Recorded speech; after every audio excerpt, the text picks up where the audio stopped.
Okay. ಈ ಸ್ಲೈಡಲ್ಲಿದ್ದೆ.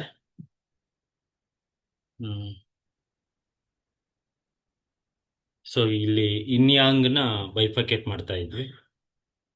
So first one is cold and hot. ಇವಾಗ ಯಾವುದು ಕೋಲ್ಡ್ ಆಗಿದೆಯೋ ಅದನ್ನ ಇನ್ ಅಂತ ತಗೋತೀವಿ, ಯಾವ್ದು ಹಾಟ್ ಆಗಿದೆಯೋ ಅದನ್ನ ಯಾಂಗ್ ಅಂತ ತಗೋತೀವಿ.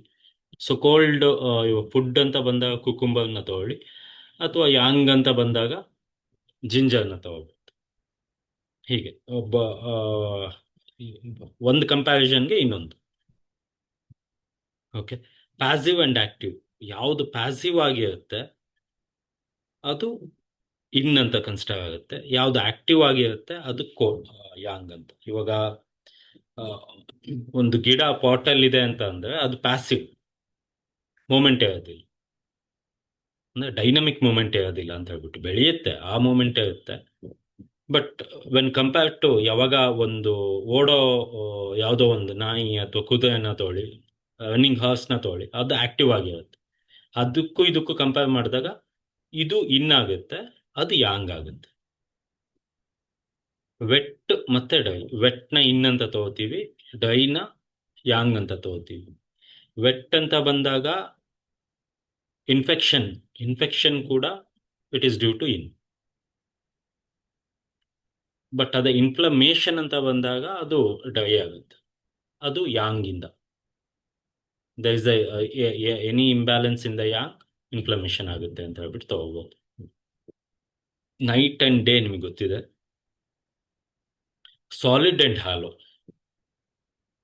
ಓಕೆ. ಇವಾಗ ಆಕ್ಚುಲಿ ಒಂದು ಡೆನ್ಸ್ ಆಗಿರುತ್ತೆ. ಒಂದು ಡೆನ್ಸ್ ಅಂತಂದ್ರೆ ತುಂಬಾ ವೆಯ್ಟ್ ಫುಲ್ ಆಗಿ ತುಂಬಾ ಕೂಡ್ಕೊಂಡಿರುತ್ತೆ ನೋಡಿ, ಅದನ್ನ ಇನ್ ಅಂತ ಕನ್ಸಿಡರ್ ಮಾಡ್ತೀವಿ. ಯಾವಾಗ ಯಾವ್ದಾದ್ರು ಒಂದು ಹಾಲೋ ಆಬ್ಜೆಕ್ಟ್ ನ ತಗೊಂಡ್ ಅದ್ರ ಜೊತೆ ಕಂಪೇರ್ ಮಾಡಿದಾಗ ಇದು ಇನ್ ಆಗುತ್ತೆ, ಅದು ಯಾಂಗ್ ಆಗುತ್ತೆ.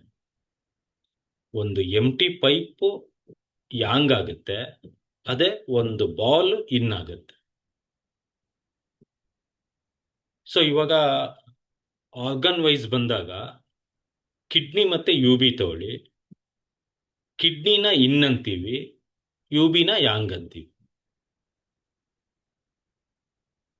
ಏನಕ್ಕೆ ಕಿಡ್ನಿನ ಇನ್ ಅಂತೀವಿ, ಯು ಬಿನ ಯಾಂಗ್ ಅಂತೀವಿ ಅಂತಂದ್ರೆ ಕಿಡ್ನಿ ಒಂದು dense thing, solid form. But ಅದೇ ಯು ಬಿ ಚಾನಲ್ ಬಂದ್ಬಿಟ್ಟು ಹಾಲೋ ಇಟ್ ಈಸ್. ಅದನ್ನ ಕಮ್ ಅಂಡ್ ಗೋ ಅಂತ ಹೇಳ್ಬಿಟ್ಟು ಹೇಳ್ತೀವಿ. ಅದು ಫ್ಯೂಚರ್ ಕ್ಲಾಸಸ್ ಅಲ್ಲಿ ಮೋಸ್ಟ್ಲಿ ಬರುತ್ತೆ, ಹೇಳ್ತೀನಿ. ಬಟ್ ಇವಾಗ ಅಟ್ ದಿಸ್ ಮೂಮೆಂಟ್ ಹೇಗೆ ತಿಳ್ಕೊಬಹುದು ಅಂತಂದ್ರೆ ಡೆನ್ಸ್ ಆಗಿರೋದನ್ನ ಇನ್ ಅಂತ ತಗೊಳ್ಳಿ. ಹಾಲೋ ಆಬ್ಜೆಕ್ಟ್ ಯಾವುದು ಟೊಳ್ಳಾಗಿದೆ ನೋಡಿ, ಅದು ಯಾಂಗ್ ಆಗುತ್ತೆ. ಸೊ ಡಲ್, ಡಲ್ ಆಗಿರೋದು ಇನ್ನು, ತುಂಬಾ ಬ್ರೈಟ್ ಆಗಿ ಏನಿದೆ ಅದು ಯಾಂಗ್. ಇದಕ್ಕೆ ಏನ್ ಎಕ್ಸಾಂಪಲ್ ಅಂತಂದ್ರೆ ಒಂದು ಸ್ಕಿನ್ ತೊಳಿ. ಇವಾಗ ಬ್ಲಾಕ್ ಸ್ಕಿನ್ ಏನಿದೆ ಅದು ಬಿಕಾಸ್ ಆಫ್ ದ ಇನ್. ಅಂದ್ರೆ ಇನ್ನಲ್ಲಿ ಮಾಡಿಫಿಕೇಶನ್ ಆದಾಗ ತುಂಬಾ ಬೇಗ ಆ ಸ್ಕಿನ್ನು ನಿಮಗೆ ಆಕ್ಟಿವೇಟ್ ಆಗುತ್ತೆ ಅಥವಾ ಚೇಂಜಸ್ನ ತೋರಿಸುತ್ತೆ. ಅದೇ ವೈಟ್ ಅಥವಾ ಫೇರ್ ಆಗಿರ್ತೀವಿ ನೋಡಿ, ಅದು ಯಾಂಗ್ ಅಂತ ತಗೊಂಡು. So any disturbance in the yang, fair skin ತುಂಬಾ ಬೇಗ ರಿಯಾಕ್ಟಿವ್ ಆಗುತ್ತೆ. ಇನ್ ಇನ್ ಯಾವಾಗ್ಲೂ ಕಾನ್ಸ್ಟೆಂಟ್ ಆಗಿರುತ್ತೆ, ಅಂದ್ರೆ ಸ್ಟ್ಯಾಟಿಕ್ ಆಗಿರುತ್ತೆ, ಇದ್ದಲ್ಲೇ ಇರುತ್ತೆ. ಬಟ್ ಯಾಂಗ್ ಏನು ಕಂಟಿನ್ಯೂಸ್ ಆಗಿ ಚೇಂಜ್ ಆಗ್ತಾನೆ ಇರುತ್ತೆ, ಒಂದ್ ಫಾರ್ಮ್ ಇಂದ ಇನ್ನೊಂದು ಫಾರ್ಮ್ಗಾಗ್ಲಿ ಅಥವಾ ಒಂದ್ ಕಡೆಯಿಂದ ಇನ್ನೊಂದು ಕಡೆಗೆ, ಹೀಗೆ. ಇದು ಸ್ವಲ್ಪ ಇಂಪಾರ್ಟೆಂಟ್, ಡಿಸೆಂಡಿಂಗ್ ಅಸೆಂಡಿಂಗ್. ಇವಾಗ ನಾವು ವಾಟರ್ನ ಬಾಯ್ಲ್ ಮಾಡಿದಾಗ ಅದರಲ್ಲಿ ಇನಿಷಿಯಲ್ ಫಸ್ಟ್ ಸ್ಟೇಜ್ ಅಲ್ಲಿ ಕೋಲ್ಡ್ ಮಾಲಿಕ್ಯೂಲ್ಸ್ ಇರುತ್ತೆ.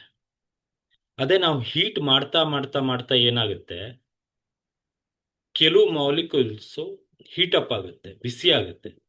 ಬಿಸಿಯಾಗಿ ಮಾಲಿಕ್ಯೂಲ್ಸ್ ಏನಾಗುತ್ತೆ ಗೊತ್ತಾ, ಮೇಲ್ಗಡೆ ಹೋಗುತ್ತೆ. ಅಬ್ಸರ್ವ್ ಮಾಡಿ. ಹಾಟ್ ಮಾಲಿಕ್ಯೂಲ್ಸ್, ಬಿಸಿ ಮಾಲಿಕ್ಯೂಲ್ಸ್ ಏನಿದೆ ಅದು ಮೇಲ್ಗಡೆ ಹೋಗುತ್ತೆ, ಬಿಕಾಸ್ ಅದು ಯಾಂಗ್. ಅಸೆಂಡಿಂಗ್ ಅಂತಂದ್ರೆ ಕೆಳಗಡೆಯಿಂದ ಮೇಲ್ಗಡೆ ಹೋಗೋದು, ಅದನ್ನ ಅಸೆಂಡಿಂಗ್ ಅಂತೀವಿ. ಈ ಅಸೆಂಡಿಂಗ್ ಪ್ರಾಪರ್ಟಿ ಏನಿದೆ ಅದು ಯಾಂಗ್ ಪ್ರಾಪರ್ಟಿ. ಕೆಳಗಡೆ ಏನು, ಮೇಲ್ಗಡೆಯಿಂದ ಕೆಳಗಡೆ ಏನು ಹೋಗುತ್ತೆ ಅದು ಡಿಸೆಂಡಿಂಗ್, ಅದು ಇನ್ ಪ್ರಾಪರ್ಟಿ.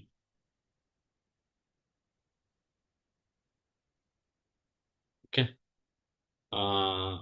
ಕಾಂಟ್ಯಾಕ್ಟಿಂಗ್ ಅಂಡ್ ಡಿಸ್ಪರ್ಸಿಂಗ್ಗೆ ಒಂತ ಹೇಗೆ ಹೇಳ್ಬೋದು ಅಂದ್ರೆ, ಆ, ಮತ್ತೆ ಈ ಇನ್ ಯಾಂಗ್ ಆರ್ಗನ್ನೇ ತಗೋಬಹುದು. ಯಾವ ಆರ್ಗನ್ ಅಬ್ಸಾರ್ಬ್ ಮಾಡ್ಕೊಳ್ಳುತ್ತೆ ನೋಡಿ, ಅಂದ್ರೆ ಆ ನ್ಯೂಟ್ರಿಷನ್ ಫ್ಯಾಕ್ಟರ್ನ ಅಬ್ಸರ್ವ್ ಮಾಡಿ ಹಿಡಿದಿಟ್ಕೊಳ್ಳುತ್ತೆ ಅಲ್ವಾ, ಅದು ಇನ್ ಅಂತ ಹೇಳ್ಬಿಟ್ಟು ಕನ್ಸಿಡರ್ ಆಗುತ್ತೆ. ಯಾವುದು ಎಲಿಮಿನೇಟ್ ಮಾಡುತ್ತೆ ನೋಡಿ, ಡಿಸ್ಪರ್ಸ್ ಮಾಡುತ್ತೆ, ಚದರ್ಕೊಳ್ಳುತ್ತೆ ಅಂತ ಹೇಳ್ತೀವಲ್ವಾ, ಅದನ್ನ ಯಾಂಗ್ ಅಂತ ಕನ್ಸಿಡರ್ ಮಾಡ್ಬೋದು. Okay. Nutrition and protection. Nutrition ಅಂತಂದ್ರೆ ಪೋಷಣೆ ಅಂತ ಬಂದ ಕೂಡಲೇ ನಾವು ಇನ್ನಂತ ಕನ್ಸಿಡರ್ ಮಾಡ್ತೀವಿ. ಅದೇ ಪ್ರೊಟೆಕ್ಷನ್ ಫಂಕ್ಷನ್ ಅದನ್ನ ಯಾಂಗ್ ಅಂತ ಹೇಳ್ಬಿಟ್ಟು ಕನ್ಸಿಡರ್ ಮಾಡ್ತೀವಿ. ಸಬ್ಸ್ಟೆನ್ಸ್ ಅಂಡ್ ಫಂಕ್ಷನ್ ಇದು ನೆಕ್ಸ್ಟ್ ಇನ್ನೊಂದಲ್ಲಿದೆ.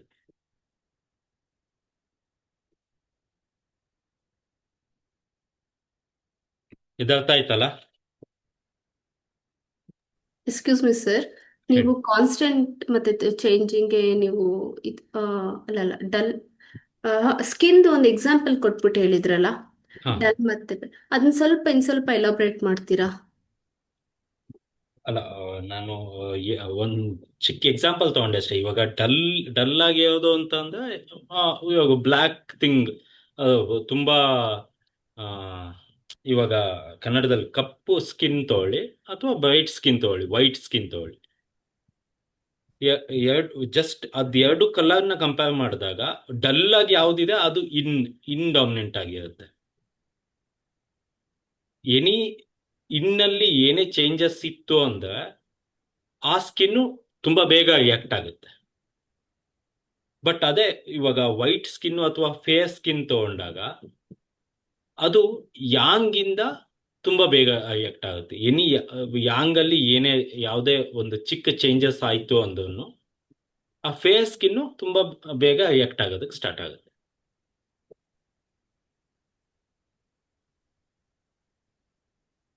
ಕಾನ್ಸ್ಟೆಂಟ್ ಅಂತಂದ್ರೆ ಹಂಗ್ ನೋಡಿದ್ರೆ, ಕಾನ್ಸ್ಟೆಂಟ್ಗೆ ಒಬ್ಬ ಅಬೇಸ್ ಪರ್ಸನ್ ತಗೊಳ್ಳಿ, ಕಾನ್ಸ್ಟೆಂಟ್ ಆಗಿ ಕುತ್ಕೊಂಡಿರ್ತಾನೆ, ಎದ್ದು ಓಡಾಡೋದಕ್ಕೆ ಆಗಲ್ಲ. ಅದೇ ಒಂದು ಆಕ್ಟಿವ್ ಪರ್ಸನ್ ಚೇಂಜಿಂಗ್ ಅಂತ ತಗೋಬಹುದು, ಯಾಂಗ್ ಅಂತ ತಗೋಬಹುದು.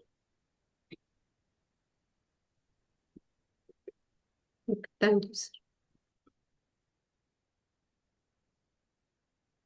So finally, it must be remembered that everything on earth can be classified as either yin or yang. Anything, ಯಾವುದೇ ಒಂದು ವಸ್ತುನ ಇನ್ ಅಥವಾ ಯಾಂಗ್ ಅಂತ ಹೇಳ್ಬಿಟ್ಟು ಕನ್ಸಿಡರ್ ಮಾಡ್ಬೋದು.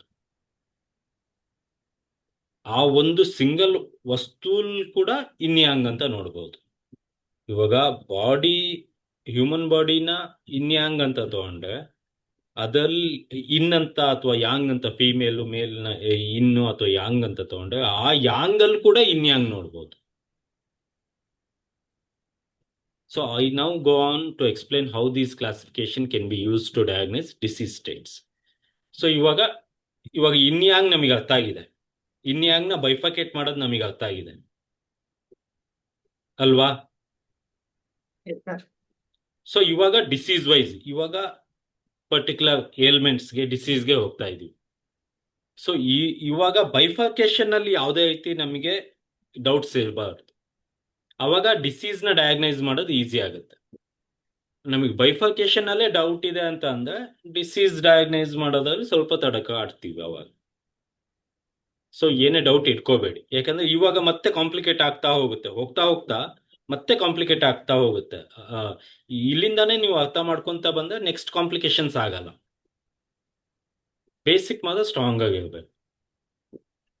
ಒಂದನ್ನ ಇನ್ ಅಂತ ಹೇಳ್ತಾ ಇದೀವಿ ಅಂತಂದ್ರೆ ಅದಕ್ಕೊಂದು ರೀಸನ್ ಇರಬೇಕು.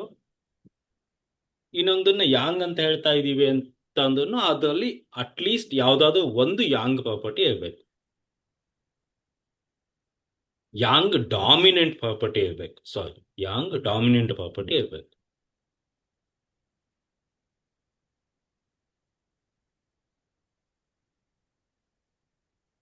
Okay. Right. So yin yang ಇವಾಗ ಡಿಸೀಸ್ ವೈಸ್ ಬರ್ತಾ ಇದೀವಿ. ತುಂಬಾ ಕೋಲ್ಡ್ ಆಗ್ತಾ ಇದೆ ಅಂತ ಅಂದ್ರೆ ಅದು ಇನ್ ಸಿಂಪ್ಟಮ್. Feeling cold. ಅದೇ ಇನ್ಫ್ಲಮೇಷನ್ ಇದೆ, ಫೀಲಿಂಗ್ ಹಾಟ್ ಅಂತ ಅಂದ್ರೆ ಅದು ಯಾಂಗ್ ಸಿಂಪ್ಟಮ್. ಲೆಫ್ಟ್ ಸೈಡ್ ಅಲ್ಲಿ ಇನ್ ಸಿಂಪ್ಟಮ್, ರೈಟ್ ಸೈಡ್ ಅಲ್ಲಿ yang symptom. Okay. So cold ಅಂತಂದ್ರೆ ಇನ್ ಅಲ್ವಾ, ಹಾಗಾಗಿ ತುಂಬಾ ಕೋಲ್ಡ್ ಅಂತ ಅನಿಸ್ತಾ ಇದೆ ಅಂದ್ರೆ ಅದು ಇನ್ ಸಿಂಪ್ಟಮ್. ಹಾಟ್ ಅಂತ ಅನಿಸ್ತಾ ಇದೆ ಅಂದ್ರೆ yang symptom. Symptom of diseases worsen with cold and improves with heat. ಈ ಇನ್ ಟೈಪ್ ಸಿಂಪ್ಟಮ್ ಏನಾಗುತ್ತೆ ಗೊತ್ತಾ, ಅದು ಕೋಲ್ಡ್ ಹೆಚ್ಚಿಗೆ ಆದಂಗೂ ಕೆಟ್ಟದಾಗ್ತಾ ಹೋಗುತ್ತೆ, ವರ್ಸ್ಟ್ ಆಗ್ತಾ ಹೋಗುತ್ತೆ, ಕ್ರೋನಿಕ್ ಆಗ್ತಾ ಹೋಗುತ್ತೆ. ಅದೇ ಸ್ವಲ್ಪ ಹೀಟ್ ಸಿಕ್ತು ಅಂತಂದ್ರೆ ಚೇತರಿಸ್ಕೊಳ್ಳುತ್ತೆ. ಎಕ್ಸಾಂಪಲ್ ಏನ್ ಗೊತ್ತಾ, ಮಸಲ್ ಸ್ಟಿಫ್ನೆಸ್. ಮಸಲ್ ಸ್ಟಿಫ್ನೆಸ್ ಅಲ್ಲಿ ನೀವು ಕೋಲ್ಡ್ ಟೆಂಪರೇಚರ್ನ ಹೆಚ್ಚಿಗೆ ಮಾಡ್ದಂಗೂ ಮಸಲ್ ಸ್ಟಿಫ್ನೆಸ್ ಪೇಯ್ನ್ ಜಾಸ್ತಿ ಆಗುತ್ತಾ ಹೋಗುತ್ತೆ. ಅದೇ ಸ್ವಲ್ಪ ಹೀಟ್ ಇತ್ತು ಅಂದ್ರೆ, ಹಾಗಾಗಿ ನೋಡಿ, ಆ ಮಸಲ್ ಸ್ಟಿಫ್ನೆಸ್ ಅಲ್ಲೆಲ್ಲ ಕೆಲವು ಹಾಟ್ ಪ್ಯಾಡ್ ನ ಯೂಸ್ ಮಾಡ್ತಾರೆ, ಹಾಟ್ ವಾಟರ್ ಬ್ಯಾಗ್ ನ ಯೂಸ್ ಮಾಡ್ತಾರೆ. ಯಾಕೆಂದ್ರೆ ಸ್ವಲ್ಪ ಹೀಟ್ ಕೊಡ್ತಾ ಇದ್ದಂಗೆ ಅದು ಇಂಪ್ರೂವ್ ಆಗುತ್ತೆ. ಅಂಥದ್ದನ್ನ ಇನ್ ಟೈಪ್ ಅಂತ ಹೇಳ್ಬಿಟ್ಟು ಹೇಳ್ತೀವಿ. ಇನ್ ಟೈಪ್ ಡಿಸೀಸ್, ಇನ್ ಟೈಪ್ ಅಂತ ಹೇಳ್ಬಿಟ್ಟು ಬೈಫರ್ಕೇಟ್ ಮಾಡ್ತೀವಿ. ಇವನ್ ಮೆನಿಸ್ಟ್ರಲ್ ಕ್ರಾಂಪ್ಸ್ ಕೂಡ ಅಷ್ಟೇ ಇನ್ ಟೈಪ್ ಡಿಸೀಸ್. ಸೈನಸ್, ಸೈನಸ್ ಕೂಡ ಹೌದಲ್ವಾ, ಕೋಲ್ಡ್ ಹೆಚ್ಚಿಗೆ ಆದಂಗೂ ಸೈನಸ್ ಜಾಸ್ತಿ ಆಗುತ್ತೆ. ಅದು ಸ್ವಲ್ಪ ಹೀಟ್ ಕೊಡಿ ನೀವು ಅದಕ್ಕೆ, ಹೀಟ್ನೆಸ್, ಹಾಟ್ ಥಿಂಗ್ ಏನಾದರೂ ಕೊಡಿ, ಆ ಸಿಂಪ್ಟಮ್ ಏನಿದೆ ಅದು ಸ್ವಲ್ಪ ಕಡಿಮೆ ಆಗ್ತಾ ಬರುತ್ತೆ. So symptom of disease version with heat and improves with cold. ಇದು ಉಲ್ಟಾ. ಇದಕ್ಕೆ ಎಕ್ಸಾಂಪಲ್ ಬಂದ್ಬಿಟ್ಟು ಹೆಡ್ ಏಕ್. ಹೀಟ್ ಜಾಸ್ತಿ ಆದಂಗೂ ಹೆಡ್ ಏಕ್ ಜಾಸ್ತಿ ಆಗುತ್ತೆ. ಅದು ಸ್ವಲ್ಪ ತಣ್ಣಗೆ ಇಡಕ್ಕೆ ಹೇಳಿ. ಮೈಗ್ರೇನ್ ಅಲ್ಲಿ ಒಂದು ಒಳ್ಳೆ ರಿಸಲ್ಟ್ ಏನ್ ಬರುತ್ತೆ ಗೊತ್ತಾ, ನೀವು ಈ ಕೈನ ಈ ಐಸ್ ವಾಟರ್ ಅಲ್ಲಿ ನೆನ್ಸಿಟ್ಟಾಗ ಮೈಗ್ರೇನ್ ಕಡಿಮೆ ಆಗುತ್ತೆ. ಇದು ಅದಕ್ಕೊಂದು ಒಳ್ಳೆ ಎಕ್ಸಾಂಪಲ್. ಸೊ ಏನಾಗ್ತಾ ಇದೆ ಇಲ್ಲಿ, symptom of diseases worsen with heat. Heat ಹೆಚ್ಚಿಗೆ ಆದಂಗೂ ಜಾಸ್ತಿ ಆಗ್ತಾ ಇದೆ. ಬಟ್ ಅದೇ ಏನಾದರೂ ನಾವು ಕೋಲ್ಡ್ನೆಸ್ ನ ಕೊಟ್ಟಾಗ ಅದು ಕಡಿಮೆ ಆಗ್ತಾ ಇದೆ. ಈ ಕೆಲವು ಸ್ವೆಲ್ಲಿಂಗ್ ಕೂಡ ಅಷ್ಟೇ, ಕೆಲವು ಸ್ವೆಲ್ಲಿಂಗ್ ಕೂಡ ಅಷ್ಟೇ ಹೀಟ್ ಹೆಚ್ಚಿಗೆ ಆದಂಗೂ ಜಾಸ್ತಿ ಆಗುತ್ತೆ. ಈ ಸನ್ಬರ್ನ್ ಆಗಲಿ, ಮಸಲ್ ಸ್ಪೈನ್ಸ್, ಸ್ಪಾಸಮ್ ಅಲ್ಲ, ಮಸಲ್ ಸ್ಪೈನ್ಸ್ ಕೂಡ ಅಷ್ಟೇ. ಹೀಟ್ ಹೆಚ್ಚಿಗೆ ಆದಂಗೂ ಪೇಯ್ನ್ ಹೆಚ್ಚಿಗೆ ಆಗುತ್ತೆ. ಬಟ್ ಅದೇ ನೀವು ಕೋಲ್ಡ್ನೆಸ್ ಕೊಟ್ಟಾಗ ಕಡಿಮೆ ಆಗ್ತಾ ಬರುತ್ತೆ. ಒಂದು ಡಯಾಗ್ನೋಸಿಸ್ ಅಲ್ಲಿ ಇಂಪಾರ್ಟೆಂಟ್ ಹೆಲ್ಪ್ ಆಗೋದೇನು ಅಂತಂದ್ರೆ, ಇನ್ ಟೈಪ್ ಬಂದಾಗ ಅದು ಪೇಲ್ ಬ್ಲೂ ಕಾಂಪ್ಲೆಕ್ಷನ್ ಇರುತ್ತೆ. ಪೇಲ್ ಬ್ಲೂ ಅಲ್ಲ, ಅದು ಆಕ್ಚುಲಿ ಪರ್ಪಲ್. ನಾನು ನಮ್ಮ ಇದು ಡೈಲಿ ರೋಟೀನ್ ಅಲ್ಲಿ ನೋಡಿದಾಗ ಬ್ಲೂ ಅಲ್ಲ, ಪರ್ಪಲ್ ಕಾಂಪ್ಲೆಕ್ಷನ್ ಅಲ್ಲಿ ಇರುತ್ತೆ. ಬಟ್ ಬುಕ್ಕಲ್ ಬ್ಲೂ ಅಂತ ಇದೆ. ಪೇಲ್ ಇರುತ್ತೆ ಅಥವಾ ಪರ್ಪಲ್ ಕಾಂಪ್ಲೆಕ್ಷನ್ ಅಲ್ಲಿ ಇರುತ್ತೆ. ಅದೇ ಹೀಟ್ ಅಂತ ಬಂದಾಗ ರೆಡ್ ಕಾಂಪ್ಲೆಕ್ಷನ್ ಬಂದ್ಬಿಡುತ್ತೆ. ಇದು ಈಸಿ. ಸೊ ನೆಕ್ಸ್ಟ್ ಪ್ಯಾಸಿವ್ ಮತ್ತೆ ಆಕ್ಟಿವ್ ಥಿಂಗಿಗೆ ಬರ್ತೀವಿ. ಹೈಪೋ ಆಕ್ಟಿವ್ ಆರ್ಗನ್, ಬ್ರಾಕಿಕಾರ್ಡಿಯಾ ಅಂತ ಹೇಳ್ಬಿಟ್ಟು. ಬ್ರಾಕಿಕಾರ್ಡಿಯಾ ಅಂತಂದ್ರೆ ಏನು ಹಾರ್ಟ್ ರೇಟ್ ಏನಿದೆ ಅದು ಕಡಿಮೆ ಆಗುತ್ತೆ. ಸೊ ಪ್ಯಾಸಿವ್ ಕಡಿಮೆ ಆಗ್ತಾ ಹೋಗ್ತಾ ಇದೆ ಅಂತಂದ್ರೆ ಅದು ಇನ್ ರಿಲೇಟೆಡ್ ಅಂತ ಹೇಳ್ಬಿಟ್ಟು. ಅದೇ tachycardia, hyper active organ, heart rate palpitation ಜಾಸ್ತಿ ಆಗ್ತಾ ಇದೆ ಅಂತಂದ್ರೆ ಅದು ಯಾಂಗ್ ರಿಲೇಟೆಡ್ ಅಂತ ಹೇಳ್ಬಿಟ್ಟು. ಓಕೆ. ಡಲ್ ಇಂಟ್ರೋವರ್ಟೆಡ್ ಪರ್ಸನ್, ಎಮೋಷನ್ಸ್ನ ಎಕ್ಸ್ಪ್ರೆಸ್ಸೇ ಮಾಡ್ಕೊತಾ ಇಲ್ಲ, ತುಂಬಾ ಡಲ್ ಆಗಿ ಇರ್ತಾರೆ, ಯಾವಾಗ್ಲೂ ಮಾತಾಡ್ಸಿದ್ರು ಕೂಡ ಮಾತಾಡ್ತಾ ಇಲ್ಲ ಅಂತಂದ್ರೆ ಇಂಟ್ರೋವರ್ಟೆಡ್ ಪರ್ಸನ್ ಅಂದ್ರೆ ಅದೇ, ಮಾತಾಡ್ತಾ ಇಲ್ಲ. ಒಂದು ಸೋಷಿಯಲ್ ಗ್ಯಾದರಿಂಗ್ ಹೋದಾಗಲೂ ಹೋಗೋದೇ ಇಲ್ಲ. ಫಸ್ಟ್ ಆಫ್ ಆಲ್ ಹೋದವನು ಒಂದು ಮೂಲೆಯಲ್ಲಿ ಕುತ್ಕೊಂಡಿರ್ತಾರೆ ಅಂತಂದ್ರೆ ಡಲ್ ಇಂಟ್ರೋವರ್ಟೆಡ್ ಪರ್ಸನ್. ಅಂತ ಪರ್ಸನ್ಗೆ ಇನ್ ರಿಲೇಟೆಡ್ ಪ್ರಾಬ್ಲಮ್ ಇದೆ ಅಂತ ಹೇಳ್ಬೋದು. ರೆಸ್ಟ್ಲೆಸ್ ಅದೇ ಡೆಡ್ ಆಪೋಸಿಟ್. ರೆಸ್ಟ್ಲೆಸ್ ಎಕ್ಸ್ಟ್ರಾವರ್ಟೆಡ್ ಪರ್ಸನ್, ಯಾವಾಗ್ಲೂ ಮಾತಾಡ್ತಾನೆ ಇರೋದು, ಆ, ಈ ಕಡೆ ಒಂದ್ ಕಡೆ ಕುತ್ಕೊಂಡು ಇನ್ನೊಂದ್ ಕಡೆ ಹೋಗ್ತಾ ಇರೋದು, ಆ ಟೈಪ್ ಎಲ್ಲ ಮಾಡ್ತಾ ಇದ್ದಾಗ ಅದು ಯಾಂಗ್ ರಿಲೇಟೆಡ್ ಸಿಂಪ್ಟಮ್ಸ್. ಇದರಲ್ಲಿ ಪ್ಯಾಸಿವ್ ಮತ್ತೆ ಆಕ್ಟಿವ್ ಅಲ್ಲೂ ಅಷ್ಟೇ. Symptoms worsening during rest and improving during activity. Disease symptom ಏನಾಗುತ್ತೆ, ರೆಸ್ಟ್ ತಗೊಂಡಾಗ ಹೆಚ್ಚಿಗೆ ಆಗ್ಬಿಡುತ್ತೆ. ಅದೇ ಆಕ್ಟಿವಿಟಿ ಮಾಡ್ತಾ ಇದೆ ಇಂಪ್ರೂವ್ ಆಗ್ತಾ ಹೋಗುತ್ತೆ. Parkinson disease. ಪಾರ್ಕಿನ್ಸನ್ ಡಿಸೀಸ್ ಏನ್ ಗೊತ್ತಾ, ಆ, ನಿಮಗೆ ರೆಸ್ಟ್ ಮಾಡೋದ ಹೆಚ್ಚಿಗೆ ಆಗ್ಬಿಡುತ್ತೆ ಅದು. ಬಟ್ ಡ್ಯೂರಿಂಗ್ ಆಕ್ಟಿವಿಟಿಲಿ ಇದ್ದಾಗ ಅದು ಗೊತ್ತೇ ಆಗಲ್ಲ, ಕಡಿಮೆ ಆದಂಗೆ ಅನ್ಸುತ್ತೆ. Okay. Same opposite side, symptoms worsening during activity and improving during rest. ಇದಕ್ಕೆ ಎನಿ ಮಸ್ಕ್ಯುಲರ್ ಸ್ಕೆಲಿಟಲ್ ಇಂಜರೀಸ್, ಎಲ್ಲೋ ಒಂದ್ ಕಡೆ ಒಂದು ಪೇನ್ ಇದೆ, ಅಥವಾ ಒಂದು ಹಾರ್ಟ್ ಕಂಡೀಷನ್ ಇದೆ ಅನ್ಕೊಳ್ಳಿ. ಆ ಹಾರ್ಟ್ ಕಂಡೀಷನ್ ಏನಾಗುತ್ತೆ, ಆಕ್ಟಿವಿಟಿ ಹೆಚ್ಚಿಗೆ ಆದಂಗೂ ವರ್ಸ್ಟ್ ಆಗ್ತಾ ಹೋಗುತ್ತೆ, ಬಟ್ ರೆಸ್ಟ್ ಕೊಟ್ಟಾಗ ಕಡಿಮೆ ಆಗ್ತಾ ಬರುತ್ತೆ. ಅಕ್ಯೂಟ್ ಅಲ್ಲ, ಕ್ರೋನಿಕ್ ಪೇನ್ ಕೂಡ ಅಷ್ಟೇ. ನೀವು ಆಕ್ಟಿವಿಟಿ ಹೆಚ್ಚಿಗೆ ಮಾಡಿದ್ರೆ ಹೆಚ್ಚಿಗೆ ಆಗುತ್ತೆ, ಅದು ರೆಸ್ಟ್ ಕೊಟ್ಟಾಗ ಇಂಪ್ರೂವ್ ಆಗುತ್ತೆ, ಅಂದ್ರೆ ಆ ಪೇನ್ ಕಡಿಮೆ ಆಗ್ತಾ ಬರುತ್ತೆ ಅಂತ ಹೇಳ್ಬಿಟ್ಟು. Wet and dry. Oedema. Oedema ಅಂತ ಅಂದ್ರೆ ಎಡಿಮಾ.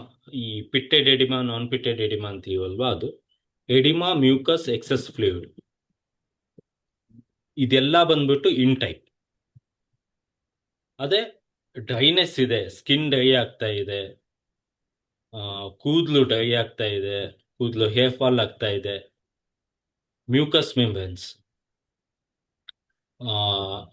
ಒಂತ ಇವಾಗ ಮೂಗು ಕಟ್ಕೊಂಡಿದೆ, ಡ್ರೈನೆಸ್ ಇಂದ ಹೆಚ್ಚಿಗೆ ಆಗ್ತಾ ಇದೆ, ಅದೆಲ್ಲ ಬಂದ್ಬಿಟ್ಟು ಯಾಂಗ್ ಸಿಂಪ್ಟಮ್ಸ್. ಈ ಸ್ವೆಲ್ಲಿಂಗ್ ಅಲ್ಲಿ ಇನ್ನು ಯಾಂಗು ಮತ್ತೆ ಬೈಫರ್ಕೇಟ್ ಮಾಡ್ಬೋದು, but most of the cases ಎಡಿಮಾದಲ್ಲಿ ಅದು ಇನ್ ಟೈಪ್ ಪ್ರಾಬ್ಲಮೇ ಆಗಿರುತ್ತೆ.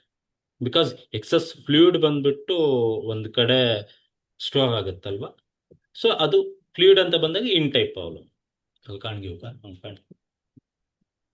Symptom that worsen in humid weather and improve in the dry weather.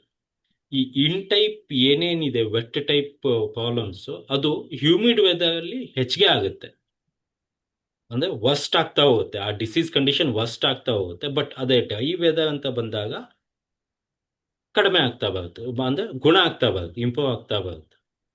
ಕೆಲವು ಸ್ಕಿನ್ ಕಂಡೀಷನ್ ಕೂಡ ಅಷ್ಟೇ.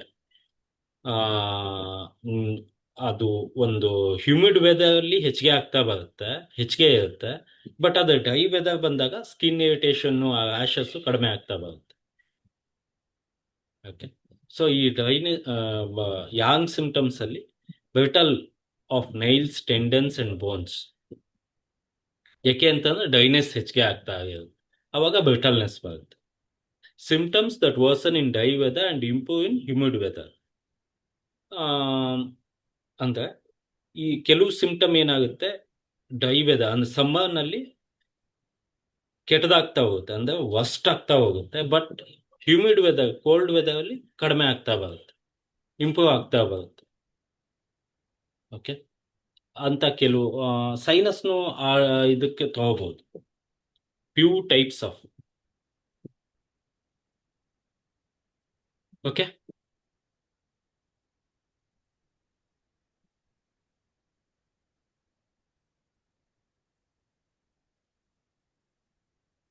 ಇದು ಡಿಸೀಸ್ ವೈಸ್, ಹಾಗಾಗಿ ಏನಾದ್ರು ಡೌಟ್ ಇದೆ ಕೇಳಿ. ಸರ್, ಇದು ಉಗುರಿದು ಬ್ರಿಟಲ್ನೆಸ್ ಇನ್ ಹೆಚ್ಚಾದ್ರೂ ಕೂಡ ಇನ್ ಹೆಚ್ಚಾದ್ರೆ ಆ ಉಗುರು ಸುತ್ತೆಲ್ಲ ಆಗುದು ಇನ್ ಹೆಚ್ಚಿನಿಂದ ಅಲ್ಲ ಅಲ್ಲ, ನಾನೇನ್ ಹೇಳ್ತಾ ಇದ್ದೀನಿ, ಜಸ್ಟ್ ಬ್ರಿಟಲ್ನೆಸ್ ಒಂತ ರಫ್ ಆಗೋದ್ ಮಾತ್ರ ಹೇಳ್ತಾ ಇದ್ದೀನಿ ಇಲ್ಲಿ. ಅದು ತುಂಬಾನೇ ಇದೆ. ಇವಾಗ ನೇಲ್ಸ್ ಅಂತ ಬಂದಾಗ ಜಸ್ಟ್ ನೇಲ್ಸ್ ನೋಡ್ಬಿಟ್ಟು ನಾವು ಲಿವರ್ ಹೆಲ್ತ್ ನ ಹೇಳ್ತೀವಲ್ವಾ, ಅದು ಇನ್ ಮತ್ತು ಯಾಂಗ್ ಎರಡೂನು ಹೇಳ್ಬೋದು. ಇಲ್ಲಿ ನಾನು ಏನ್ ಹೇಳ್ತಾ ಇದ್ದೀನಿ, ಬ್ರಿಟಲ್ನೆಸ್ ಅಂದ್ರೆ ಒಂತ ಫುಲ್ ರಫ್ ಆಗೋದು, ಕಟ್ ಕಟ್ ಆಗ್ಬಿಟ್ಟು ಹೋಗೋದು, ಈ ಟೈಪ್ ಇರುತ್ತೆ ನೋಡಿ, ಅದು yang type symptoms. Okay sir, ಮತ್ತೆ ಇಲ್ಲಿ ಪ್ಯಾಸಿವ್ ಮತ್ತೆ ಆಕ್ಟಿವ್ ಅಂತ ಇರೋ ಇದ್ರಲ್ಲಿ ಹಾರ್ಟ್ ಯಾವಾಗ್ಲೂ ಆಕ್ಟಿವ್ ಆಗಿರುವಂತದ್ದು, ಬಟ್ ಅದನ್ನ ಇನ್ ಆರ್ಗನಿಗೆ ಹಾಕಿದ್ದೇವೆ. ಸಾಲಿಡ್ ಹೌದು, ಬಟ್ ಯಾಕೆ? ನಿಮ್ ಕ್ವಶನ್ ಗೊತ್ತಾಗ್ಲಿಲ್ಲ. ಹಾರ್ಟ್ ಯಾವಾಗ್ಲೂ ವರ್ಕ್ ಮಾಡ್ತಾನೆ ಇರ್ತದೆ, ಆಕ್ಟಿವ್ ಆಗಿರ್ತದೆ, ಹ್ಮ್ ಹೌದು. But it is in organ. ಹೌದು. ಓಕೆ. ಯಾಕೆ ಯಾಂಗ್ ಆಗ್ಲಿಲ್ಲ ಆಕ್ಟಿವ್ ಇದ್ದುಕೊಂಡು? ಅಲ್ಲ, ಆಕ್ಟಿವ್ ಆಗಿರೋದು ಎಲ್ಲದು. ಇವಾಗ ಲಿವರ್ ಕೂಡ ಆಕ್ಟಿವ್ ಆಗಿರುತ್ತೆ. ಲಿವರ್ ಆಕ್ಟಿವ್ ಆಗಿರೋದ್ರಿಂದಾನೇ ತಾನೇ ಮೆಟಾಬಾಲಿಸಮ್ ಆಗ್ತಾ ಇರೋದು. ಅದೇನಕ್ಕೆ ಸ್ಟಮಕ್ ಕೂಡ ಆಕ್ಟಿವ್ ಆಗಿರುತ್ತೆ. ಲಂಗ್ಸ್ ಇನ್ ಆರ್ಗನ್ ಯಾವಾಗ್ಲೂ ಆಕ್ಟಿವ್ ಆಗೇ ಇರುತ್ತೆ. ಹೈಪರ್ ಆಕ್ಟಿವ್ ಅಂತ ಕೇಳ್ತಾ ಇರ್ಬೇಕು ಅಂತ. ಇಲ್ಲಿ ನಾನು ಆರ್ಗನ್ ವೈಸ್ ತಗೊಂಡಿಲ್ಲ, ಇಲ್ಲಿ ಹೈಪೋ ಆಕ್ಟಿವ್, ಹೈಪರ್ ಆಕ್ಟಿವ್. ಪ್ಯಾಸಿವ್ನೆಸ್ಗೆ ಹೈಪೋ ಆಕ್ಟಿವ್ಗೆ ಎಕ್ಸಾಂಪಲ್ ಏನ್ ಕೊಟ್ಟೆ ಗೊತ್ತಾ? ಬ್ರಾಕಿಕಾರ್ಡಿಯಾ ಅಂದ್ರೆ ಹಾರ್ಟ್ ರೇಟ್ ಕಡಿಮೆ ಆಗ್ತಾ ಬರುತ್ತೆ. ಅಲ್ಲ, ನಾನ್ ಜಸ್ಟ್ ಕೇಳಿದ್ದು ಇನ್ ಅಂಡ್ ಯಾಂಗ್ ಅಲ್ಲಿ ನಾವು ಇದು ಬೇರೆ ಬೇರೆ ಒಂದೊಂದು ಐಟಮ್ ಅಂತ ತಗೊಂಡು ಡಿಫ್ರೆನ್ಶಿಯೇಟ್ ಮಾಡುವಾಗ ಹ್ಮ್ ಹಾರ್ಟ್ ಆಕ್ಟಿವ್ ಆಗಿ ಇರ್ತದಲ್ಲ ಅಂತ ಹೇಳಿ ಅಷ್ಟೇ. ಹೌದು ಹೌದು. ಅಲ್ಲ, ಎಲ್ಲ ಆರ್ಗನ್ನು ನಿಮಗೆ ಆಕ್ಟಿವ್ ಆಗಿರುತ್ತೆ, ಯಾವ ಆರ್ಗನ್ನು ಪ್ಯಾಸಿವ್ ಆಗಿರೋದಿಲ್ಲ. ಇಲ್ಲ, ಇಲ್ಲಿ ಹೈಪೋ ಮತ್ತೆ ಹೈಪರ್ ಆಕ್ಟಿವ್ ಅಂತ ಸರ್ ಹೇಳ್ತಾ ಇರೋದು. ಓಕೆ, ಜಸ್ಟ್ ನಾನು Okay. ಸ್ವಲ್ಪ ಕಡಿಮೆ. ಇದ್ರ ಬಗ್ಗೆ ಓಕೆ. ಕೇಳಿದ್ದಲ್ಲ, ನಾನು ಅಲ್ಲ, heart ಬಗ್ಗೆ ಇದು ನೀವು ಆರ್ಗನ್ ವೈಸ್ ಇನ್ ಮತ್ತೆ ಯಾಂಗ್ ಅಂತ ಹೇಳ್ಬಿಟ್ಟು ಬೈಫರ್ಕೇಟ್ ಏನಕ್ ಮಾಡ್ತೀವಿ, ಹೇಗ್ ಮಾಡ್ತೀವಿ, ಇದಕ್ಕೂ ಹಾ. ಆನ್ಸರ್ ಇದೆ, ನೆಕ್ಸ್ಟ್ ಸ್ಲೈಡ್ಸ್ ಅಲ್ಲಿ ಬರುತ್ತೆ. ಓಕೆ ಓಕೆ ಎಲ್ಲ ಇನ್ಕ್ಲೂಡ್ ಮಾಡಿದೀನಿ ಮೇಡಮ್, ಯಾವ್ದನ್ನು ಮಿಸ್ ಮಾಡಿಲ್ಲ, ಎಲ್ಲ ಇನ್ಕ್ಲೂಡ್ ಮಾಡಿದೀನಿ. Almost by end of the yin yang ನಿಮಗೆ ಪಕ್ಕ ಪರ್ಫೆಕ್ಟ್ ಆಗುತ್ತೆ. ಬಟ್ ಇವಾಗ ಪ್ಯಾಸಿವ್ ಮತ್ತೆ ಆಕ್ಟಿವ್ಗೆ ಒಂದು ಎಕ್ಸಾಂಪಲ್ ಕೊಡ್ಬೇಕಲ್ವಾ? ಇದಕ್ಕೊಂದು ಎಕ್ಸಾಂಪಲ್, ಅದಕ್ಕೊಂದು ಎಕ್ಸಾಂಪಲ್ ಕೊಡಕ್ ಆಗೋದಿಲ್ಲ. ಒಂದು ಥಿಂಗ್ನ ಎರಡಕ್ಕೂ ಸೇರ್ಬಿಟ್ಟು ಎಕ್ಸಾಂಪಲ್ ಕೊಡ್ಬೇಕು. ಹಾಗಾಗಿ ಬ್ರಾಕಿಕಾರ್ಡಿಯಾ, ಟ್ಯಾಕಿಕಾರ್ಡಿಯಾ ಅಂತ ತಗೊಂಡೆ. ಇದೆರಡು related to heart. Okay sir. ಅಲ್ಲ, ಡೈರೆಕ್ಟ್ ಆಗಿ ಅದು ಹೇಳ್ಬಿಡ್ತೀನಿ. ಫೈರ್ ಆಗಿರೋದಕ್ಕೆ ಅದು ಯಾವಾಗ್ಲೂ ಆಕ್ಟಿವ್ ಇರುತ್ತಂತ. ಫೈರ್ ನಾವು ತತ್ವ ಅಂತ ತಗೊಂಡಾಗ ಬೆಂಕಿ ಅಂತ. ಅಲ್ಲ, ಯಾವ್ದು ಆಕ್ಟಿವ್ ಆಗಿರೋದಿಲ್ಲ ಹೇಳಿ ಹಾಗಾದ್ರೆ? ಆಕ್ಟಿವ್ ಇರುತ್ತೆ ಎಲ್ಲವೂ ಕೂಡ, ಬಟ್ ಒಂದು ಭ್ರೂಣ 1.5 ತಿಂಗಳಲ್ಲಿಂದ ಆಕ್ಟಿವ್ ಆಗಿರೋದು ಅಂದ್ರೆ ಹಾರ್ಟ್ ಮೇಜರ್ ಆಗಿ ಆಕ್ಟಿವ್ ಇರುತ್ತೆ ಬೇರೆ ಎಲ್ಲ ಆರ್ಗನ್ಸ್ ಗಳಿಗಿಂತ. ಅದಕ್ಕೆ ಕೇಳಿದಾರೆ. ಆಗಲ್ಲ. ಇವಾಗ ಹಾರ್ಟ್ ಆಕ್ಟಿವ್ ಆಗಿರುತ್ತೆ ಅಂತ ಅಂದಲ್ಲ, ಆಕ್ಟಿವಿಟಿ ಅಂತ ಬಂದ್ಕೊಳ್ಳೆ ಯಾಂಗ್ ಅಂತ ಬರುತ್ತೆ. ಬಟ್ ಹಾರ್ಟ್ ಇನ್ ಆರ್ಗನ್ ಅಲ್ವಾ? ಇದು ಕ್ವಶನ್ ತಾನೇ? ಇದು ಕ್ವಶನ್ ತಾನೇ? ಸರಿ ಸರ್, ಹೌದು ಹೌದು. ಓಕೆ. ಯಾವ್ದು ಆಕ್ಟಿವ್ ಆಗಿರೋದಿಲ್ಲ? ಯಾವ ಆರ್ಗನ್ ಆಕ್ಟಿವ್ ಆಗಿರೋದಿಲ್ಲ? ಎಲ್ಲ ಆರ್ಗನ್ ಅಲ್ಲ, ಮನುಷ್ಯ ಅಂದ್ಮೇಲೆ ಆಕ್ಟಿವ್ ಇರ್ಲೇಬೇಕಲ್ಲ ಸರ್ ಅದು. ಎಲ್ಲ ಆರ್ಗನ್ ಆಕ್ಟಿವ್ ಆಗಿರುತ್ತೆ. ವಿತೌಟ್ ಯಾಂಗ್ ಇನ್ ಕೂಡ ಇಲ್ಲ. Yang and yin interdependency ಅದು ಕೂಡ ಇದೆ, ಹೇಳ್ತೀನಿ. It will come.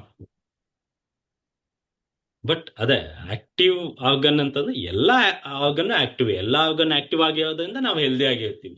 ಯಾವುದೇ ಒಂದು ಡಿಆಕ್ಟಿವ್ ಆಗೋದು ಬೇಡ. ಸ್ವಲ್ಪ ಆಕ್ಟಿವಿಟಿ ಕಡಿಮೆ ಆಯ್ತು ಅಂದ್ರೂ ಇನ್ಯಾಂಗ್ ಇಂಬ್ಯಾಲೆನ್ಸ್ ಆಗುತ್ತೆ. ಅಟ್ ದಿಸ್ ಸ್ಟೇಜ್ ಇನ್ಯಾಂಗ್ ಬಗ್ಗೆನೇ ಮಾತಾಡ್ಬೇಕಲ್ವಾ? ಹಾಗಾಗಿ ಇನ್ಯಾಂಗ್ ಇಂಬ್ಯಾಲೆನ್ಸ್ ಆಗುತ್ತೆ. ಇನ್ಯಾಂಗ್ ಇಂಬ್ಯಾಲೆನ್ಸ್ ಅಂತ ಅಂದ್ರೆ ಡಿಸೀಸಸ್ ಅಂತ ಹೇಳ್ಬಿಟ್ಟು. ಸರ್, ಅದೇ ಸ್ಮಾಲ್ ಇಂಟೆಸ್ಟೈನ್ ಯಾಕೆ ಕರೀತಾ ಇಲ್ಲ ಆಗಿದ್ರೆ? ಏನಂತ? ಮೀನ್ಸ್ ಇನ್ ಆರ್ಗನ್ ಅಂತ. ಬರುತ್ತೆ. It will come. ಅದಿದೆ, ಕೋರ್ಸ್ ಅಲ್ಲಿ ಇದೆ, ಕ್ಲಾಸ್ ಅಲ್ಲಿ ಇದೆ, ಸ್ಲೈಡ್ಸ್ ಅಲ್ಲಿ ಇದೆ, ಇನ್ಯಾಂಗ್ ಅಲ್ಲೇ ಇದೆ, ಹೇಳ್ತೀನಿ. ಅರ್ಜೆಂಟ್ ಮಾಡಬೇಡಿ, ಇದೆ.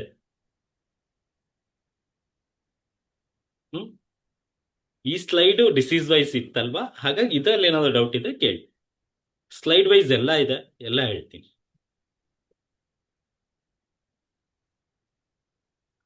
So night and day, symptom that starts in the evening and worsen throughout the night, but are better in the daytime. ಅಂದ್ರೆ ನೈಟ್ ಟೈಮ್ ಅಲ್ಲಿ ವರ್ಸ್ಟ್ ಆಗ್ತಾ ಹೋಗುತ್ತೆ, ಡೇ ಅಲ್ಲಿ ಬೆಟರ್ ಆಗ್ತಾ ಹೋಗುತ್ತೆ. ವೀಸಿಂಗ್ ಏನಿದೆ ನೈಟ್ ಅಲ್ಲಿ ಹೆಚ್ಚಿಗೆ ಇರುತ್ತೆ, ಯಾವಾಗ್ಲೂ ಅಲ್ಲ, ಜಸ್ಟ್ ಎನ್ ಎಕ್ಸಾಂಪಲ್ ಅಷ್ಟೇ. ನಿಮ್ಗೆ ಅರ್ಥ ಮಾಡಿಸೋದಕ್ಕೆ ಒಂದು ಎಕ್ಸಾಂಪಲ್. ಅಥವಾ ಅಸ್ತಮ ತೊಗೊಳ್ಳಿ. ಅಸ್ತಮ ಇದು ಎರಡಕ್ಕೂ ಅಂದ್ರೆ ನೈ ಈ symptoms that starts in the evening and worsen throughout the night and are better in the day time. Symptom that start in the morning and worsen up to noon then improve in the evening. ಎರಡಕ್ಕೂ asthma exact ಆಗಿ suit ಆಗುತ್ತೆ. ಅವಾಗ ಅಸ್ತಮನ ಹೇಗೆ bifurcate ಮಾಡೋದು ಅಂತ question ಬರುತ್ತೆ. ಇನ್ನೋ ಯಾಂಗೋ ಅಂತ ಹೇಳಿ. ಇನ್ ಪ್ರಾಬ್ಲಮ್ ಇಂದನೂ ಅಸ್ತಮ ಆಗುತ್ತೆ, ಯಾಂಗ್ ಪ್ರಾಬ್ಲಮ್ ಇಂದನೂ ಅಸ್ತಮ ಆಗುತ್ತೆ. ಅಸ್ತಮದಲ್ಲಿ 3 ಟೈಪ್ ಇದೆ. Heart related asthma, kidney related asthma, lungs related asthma ಅಂತ ಹೇಳಿ. ಫಸ್ಟ್ ಅದು ಯಾವ ಟೈಪ್ ಅಸ್ತಮ ಅಂತ ಹೇಳ್ಬಿಟ್ಟು ಡಯಾಗ್ನೈಸ್ ಮಾಡ್ಬೇಕು. ಅದಾದ್ಮೇಲೆ ಟ್ರೀಟ್ಮೆಂಟ್ ಮಾಡ್ಬೇಕು. ಬಟ್ ಇಲ್ಲ, ಏನ್ ಮಾಡ್ತಾರೆ, ಡೈರೆಕ್ಟ್ ಲಂಗ್ಸ್ಗೆ ಅಟ್ಯಾಕ್ ಮಾಡ್ಬಿಡ್ತಾರೆ. ನಾವು ಆಕ್ಚುಲಿ ಅದು ಕೇಳೋದು ಇನ್ನು ಮತ್ತೆ ಯಾಂಗ್ ಅಷ್ಟೇ, ಎರಡೇ ತರ ಕೇಳಿದ್ರು ಸರ್. ಹಾ ಕೇಳೇ ಇರೋದಿಲ್ಲ ಅಲ್ವಾ. ಹಾ ಇದೆ, ಅಸ್ತಮದಲ್ಲಿ 3 ಟೈಪ್ ಇದೆ. ಇನ್ನು ಅದೇ ಡಿಸೀಸ್ ವೈಸ್ ಬಂದಾಗ ಅದು ಇನ್ ಡೆಪ್ತ್ ನೋಡೋಣ.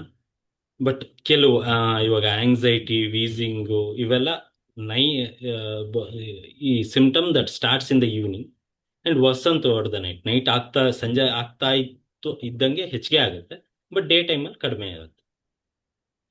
ಕೆಲವು ಇವಾಗ ಒಂಥರ ಫೆಟ್ಟಿಗ್, ಯಾವುದೋ one type of fatigue, weakness, ಅವೆಲ್ಲ ಏನಾಗುತ್ತೆ, symptom that starts in the morning and worsen up to noon then improve in the evening.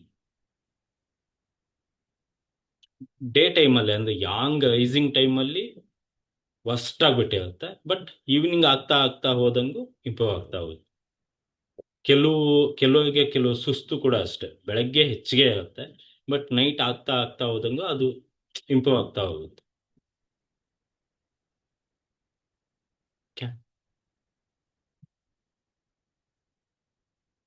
So substance and function ಅಂತ ಬಂದಾಗ ಸಬ್ಸ್ಟೆನ್ಸ್ ನ ಇನ್ ಅಂತ ತಗೊಂತೀವಿ, ಅದೇ ಫಂಕ್ಷನ್ ನ ಯಾಂಗ್ ಅಂತ ತಗೊಂತೀವಿ.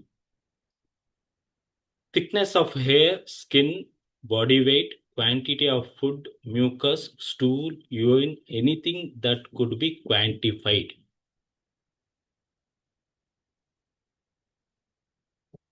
ಕ್ವಾಂಟಿಫೈಡ್ ಅಂದ್ರೆ ಒಂದು ಕ್ವಾಂಟಿಟಿ ಅಂತ ಹೇಳ್ಬಿಟ್ಟು ಅಳಿಬಹುದು ಅಂತ ಹೇಳ್ಬಿಟ್ಟು. ಇವಾಗ ಥಿಕ್ನೆಸ್ ಆಫ್ ದ ಹೇರ್ನ ಇಷ್ಟು ಅಂತ ಹೇಳ್ಬಿಟ್ಟು ಹೇಳ್ಬೋದು ನಾವು, ಅಥವಾ ಬೇಡ, ಇಷ್ಟು ಮೈಕಾನ್ಸ್ ಅಂತ ಹೇಳ್ಬಿಟ್ಟು. ನ ಮತ್ತೆ ಬೈಫರ್ಕೇಟ್ ಮಾಡಿದಾಗ ಮೈಕಾನ್ಸ್ ಬರುತ್ತೆ. 1000 ಮೈಕಾನ್ಸ್ ಇಸ್ ನಥಿಂಗ್ ಬಟ್ 1 mm ಅಲ್ವಾ ಸರ್? ಪ್ರಾಬಬ್ಲಿ ಹೌದು. ಓಕೆ, ಹೀಗೆ ಒಂದು ಕ್ವಾಂಟಿಟಿ ಎಷ್ಟಿದೆ ಅಂತ ಹೇಳ್ಬಿಟ್ಟು, ಬಾಡಿ ನ 1 kg ನೋಡ್ತೀವಲ್ವಾ, ಹಾಗೆ ಒಂದು ಕ್ವಾಂಟಿಟಿ ಎನಿಥಿಂಗ್ ಕ್ವಾಂಟಿಫೈ ಮಾಡ್ಬೋದು ಅಂತಂದ್ರೆ ಅದನ್ನ ಇನ್ ಅಂತ ಹೇಳ್ಬಿಟ್ಟು ಕನ್ಸಿಡರ್ ಮಾಡ್ತೀವಿ. ಇವಾಗ ಮ್ಯೂಕಸ್ ಹೆಚ್ಚಿಗೆ ಆದಂಗೂ ಲಂಗಿನ್ ಹೆಚ್ಚಿಗೆ ಆಗಿರುತ್ತೆ. ಲಂಗಿನ್ನು ಎಕ್ಸಸ್ ಆಗ್ತಾ ಇದೆ ಅಂತಂದ್ರೆ ಮ್ಯೂಕಸ್ ಜಾಸ್ತಿ ಆಗ್ತಾ ಇದೆ, ಕಫ ಜಾಸ್ತಿ ಆಗ್ತಾ ಇದೆ ಅಂತ ಹೇಳ್ಬಿಟ್ಟು. ಕಫ ಜಾಸ್ತಿ ಇದೆ ಅಂತಂದ್ರೆ ಲಂಗಿನ್ ಜಾಸ್ತಿ ಇದೆ ಅಂತ ತಾನೆ. ಆ ಕಫ ಏನು, that is a in.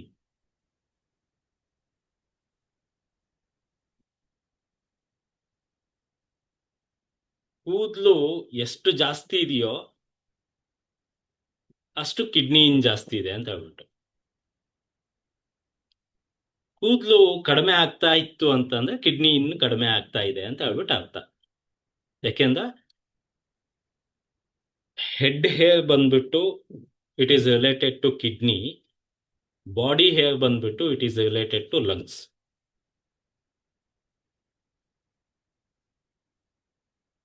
Note ಮಾಡಿಬೇಕು ಒಂದು ಪಾಯಿಂಟ್ನ. ಹೆಡ್ ಹೇರ್ ಬಂದ್ಬಿಟ್ಟು ಕಿಡ್ನಿಗೆ related, body hair anyway in the body except head it is related to lungs.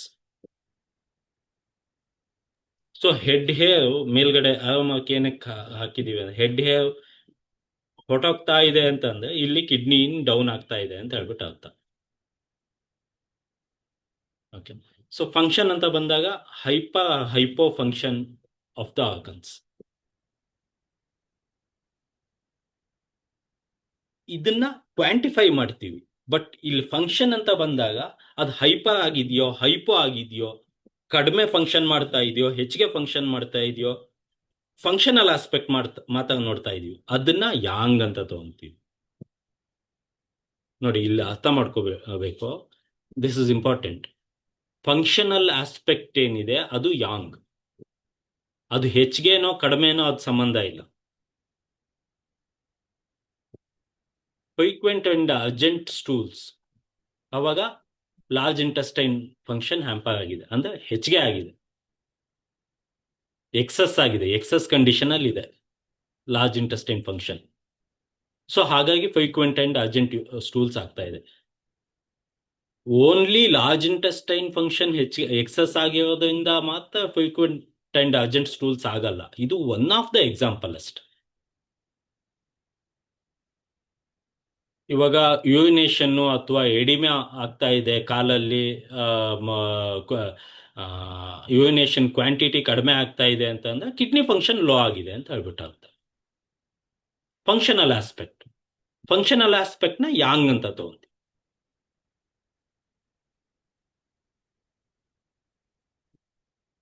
Okay,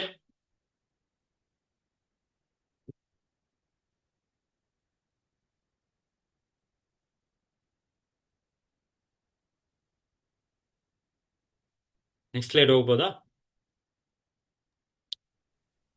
Sir, is it face air related to spleen? ಅದೇ ನಾನು ಹೇಳಿದ್ನಲ್ಲ ನೋಡಿ, ಹೆಡ್ ಬಿಟ್ಟು ಕೂದಲು ಎಲ್ಲೇ ಬಾಡಿಲಿ ಎಲ್ಲೇ ಇದೆ ಅಂತ ಅಂದ್ರೂ ಅದು ಲಂಗ್ಸ್ ರಿಲೇಟೆಡ್.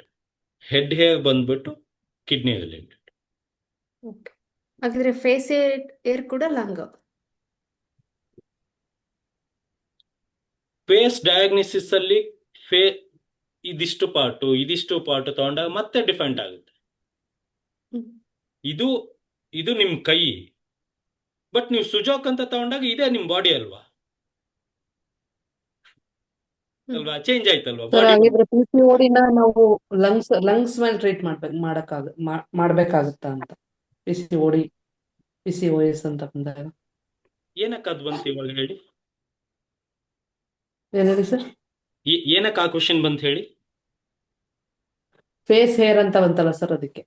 ಫೇಸ್ ಹೇರ್ಗೂ PCOD-ಗೂ ಏನು ಇದು ಸಂಬಂಧ? ಸರ್ ಈಗ ಕಿಡ್ನಿ ಇನ್ನು ಲೋ ಆದಾಗ ಹೆಡ್ ಹೇರ್ ಹೋಗುತ್ತಲ್ವಾ, ಸೊ ಕಿಡ್ನಿಗೆ ನಾವು ಇನ್ ಎಕ್ಸೆಸ್ ಮಾಡಬೇಕು, ಮೀನ್ಸ್ ಇನ್ ಫುಡ್ ನರಿಶ್ಮೆಂಟ್ ನ ಕೊಡ್ಬೇಕು. ಓಕೆ, ಅದೇ ತರನೇ ಫೇಸ್ ಅಲ್ಲಿ ಹೇರ್ ಆತರ ಆಗ್ತಾ ಇದೆ ಅಂದ್ರೆ PCOD, PCOS ಈ ತರ ಪ್ರಾಬ್ಲಮ್ಸ್ ಕ್ರಿಯೇಟ್ ಆಗ್ತಾ ಇದೆ ಅಂದಾಗ ಅದು ಮೇನ್ಲಿ ನಾವು ಲಂಗ್ಸ್ ಬಗ್ಗೆ ಅದು ನಿಮಗೆ ಡಯಾಗ್ನೈಸ್ ಮಾಡೋದಕ್ಕಷ್ಟೇ. ಓಕೆ, ನಿಮಗದು ಡಯಾಗ್ನೋಸಿಸ್ಗೆ ಗೊತ್ತಾಗ್ತಾ ಇದೆ. ಇವಾಗ ಕಣ್ಣಲ್ಲಿ ನಿಮಗೆ ಎಲ್ಲೋ ಕಾಣಿಸ್ತಾ ಇದೆ ಅಂದ ಕೂಡ್ಲೆ ಲಿವರ್ ರಿಲೇಟೆಡ್ ಅಲ್ವಾ? ಹೌದು ಹೌದು ಸರ್. ನೀವು ಲಿವರ್ನ ಸ್ಟ್ರೆಂಥನ್ ಮಾಡಬೇಕು. ನಾವು ಕಣ್ಣ ಟ್ರೀಟ್ ಮಾಡ್ಕೊಂಡು ಕುತ್ಕೊಂಡೆ ಆಗುತ್ತಾ ಅವಾಗ?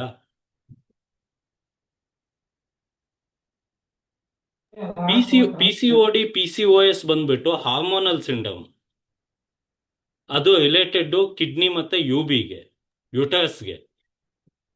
ಅದಕ್ಕೆ ನಾವು ಲಂಗ್ಸ್ ನ ಟ್ರೀಟ್ ಮಾಡ್ಕೊಂಡು ಕೂತ್ಕೊಂಡೆ, ಇಲ್ಲ ಕೂದಲು ಲಂಗ್ಸ್ ಇಂದ ಬಂದಿರೋದು ಅಂತ ಹೇಳ್ಬಿಟ್ಟು ಲಂಗ್ಸ್ ನ ಟ್ರೀಟ್ ಮಾಡ್ಕೊಂಡು ಕೂತ್ಕೊಂಡೆ ಮೀನಿಂಗ್ಲೆಸ್. ಅಲ್ಲ, ಅರ್ಥ ಆಯ್ತು ಸರ್ ಇದು. ಬಟ್ ಕೆಲವೊಂದು ಈಗ ಕಿಡ್ನಿ ಬಗ್ಗೆ ಮಾತಾಡಿದ್ರಿ, ಹೆಡ್ ಅಂತಂದಾಗ, ಸೊ ಕಣ್ಣಂತ ನಾವು ತಗೊಂಡಾಗ ಲಿವರ್ಗೆ ಟ್ರೀಟ್ಮೆಂಟ್ ಮಾಡ್ತೀವಿ ನೀವು ಹೇಳ್ದಂಗೆ, ಜಾಂಡಿಸ್ ಟೈಪ್ ಅಲ್ಲಿ. ಸೊ ಅದೇ ತರನೇ ಇದಕ್ಕೂ ಟ್ರೀಟ್ ಮಾಡೋದು ಹಂಗಿದ್ಯಾ ಅಂತ ನನ್ ಹೌದು, question. ಇದಕ್ಕೂ ನೀವು ಟ್ರೀಟ್ ಮಾಡಬೇಕು.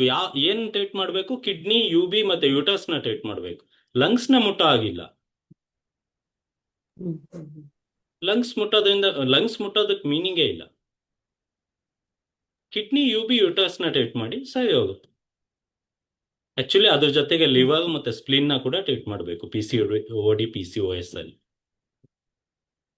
But lungs is nowhere related. Lungs picture ನಲ್ಲೇ ಬರೋದಿಲ್ಲ. ಅಂದ್ರೆ ಸರ್ ನೀವು ಹೆಡ್ ಕಿಡ್ನಿಗೆ ತಲೆ ಕೂದಲಂದ್ರೆ ಕಿಡ್ನಿಗೆ ಅಂತ ಹೇಳಿದ್ರಲ್ಲ, ಸೊ ಹೋಲ್ ಬಾಡಿ ಎಲ್ಲೇ ಬೇರೆ ಅಂದ್ರೂ ನಿಮಗೆ ಅದು ಲಂಗ್ಸ್ ಅಂತ ಹೇಳಿದ್ರಲ್ಲ, ಸೊ ಅದು ಕನ್ಫ್ಯೂಸ್. ಹೌದು, ಕೂದಲು ನಿಮಗೆ ಎಲ್ಲೇ ಇದೆ ಕೂದಲು ತಲೆ ಬಿಟ್ಬಿಟ್ಟು ಅಂದ್ರೆ ಆ ಕೂದಲನ್ನ ಲಂಗ್ಸ್ ರೆಗ್ಯುಲೇಟ್ ಮಾಡುತ್ತೆ, ತಲೆ ಕೂದಲನ್ನ ಕಿಡ್ನಿ ರೆಗ್ಯುಲೇಟ್ ಮಾಡುತ್ತೆ. ಇಷ್ಟೇ ನಾನು ಹೇಳಿದ್ದು. ನಿಮಗೆ ಫೇಸ್ ಅಲ್ಲಿ ಕೆಲವು ಕಡೆ ಹೇರ್ ಬಂದಾಗ ಅದನ್ನ PCOD PCOS ಡಯಾಗ್ನೈಸ್ ಮಾಡೋದಕ್ಕೆ ಯೂಸ್ ಮಾಡ್ತೀವಿ. ಹಂಗಂತ PCOD PCOSಗೆ ಲಂಗ್ಸ್ ನ ಟೈಟ್ ಮಾಡ್ಕೊಂಡು ಕುತ್ಕೊಂಡಾಗ ಹೇಗಾಗುತ್ತೆ? ಆಗಲ್ವಲ್ಲ.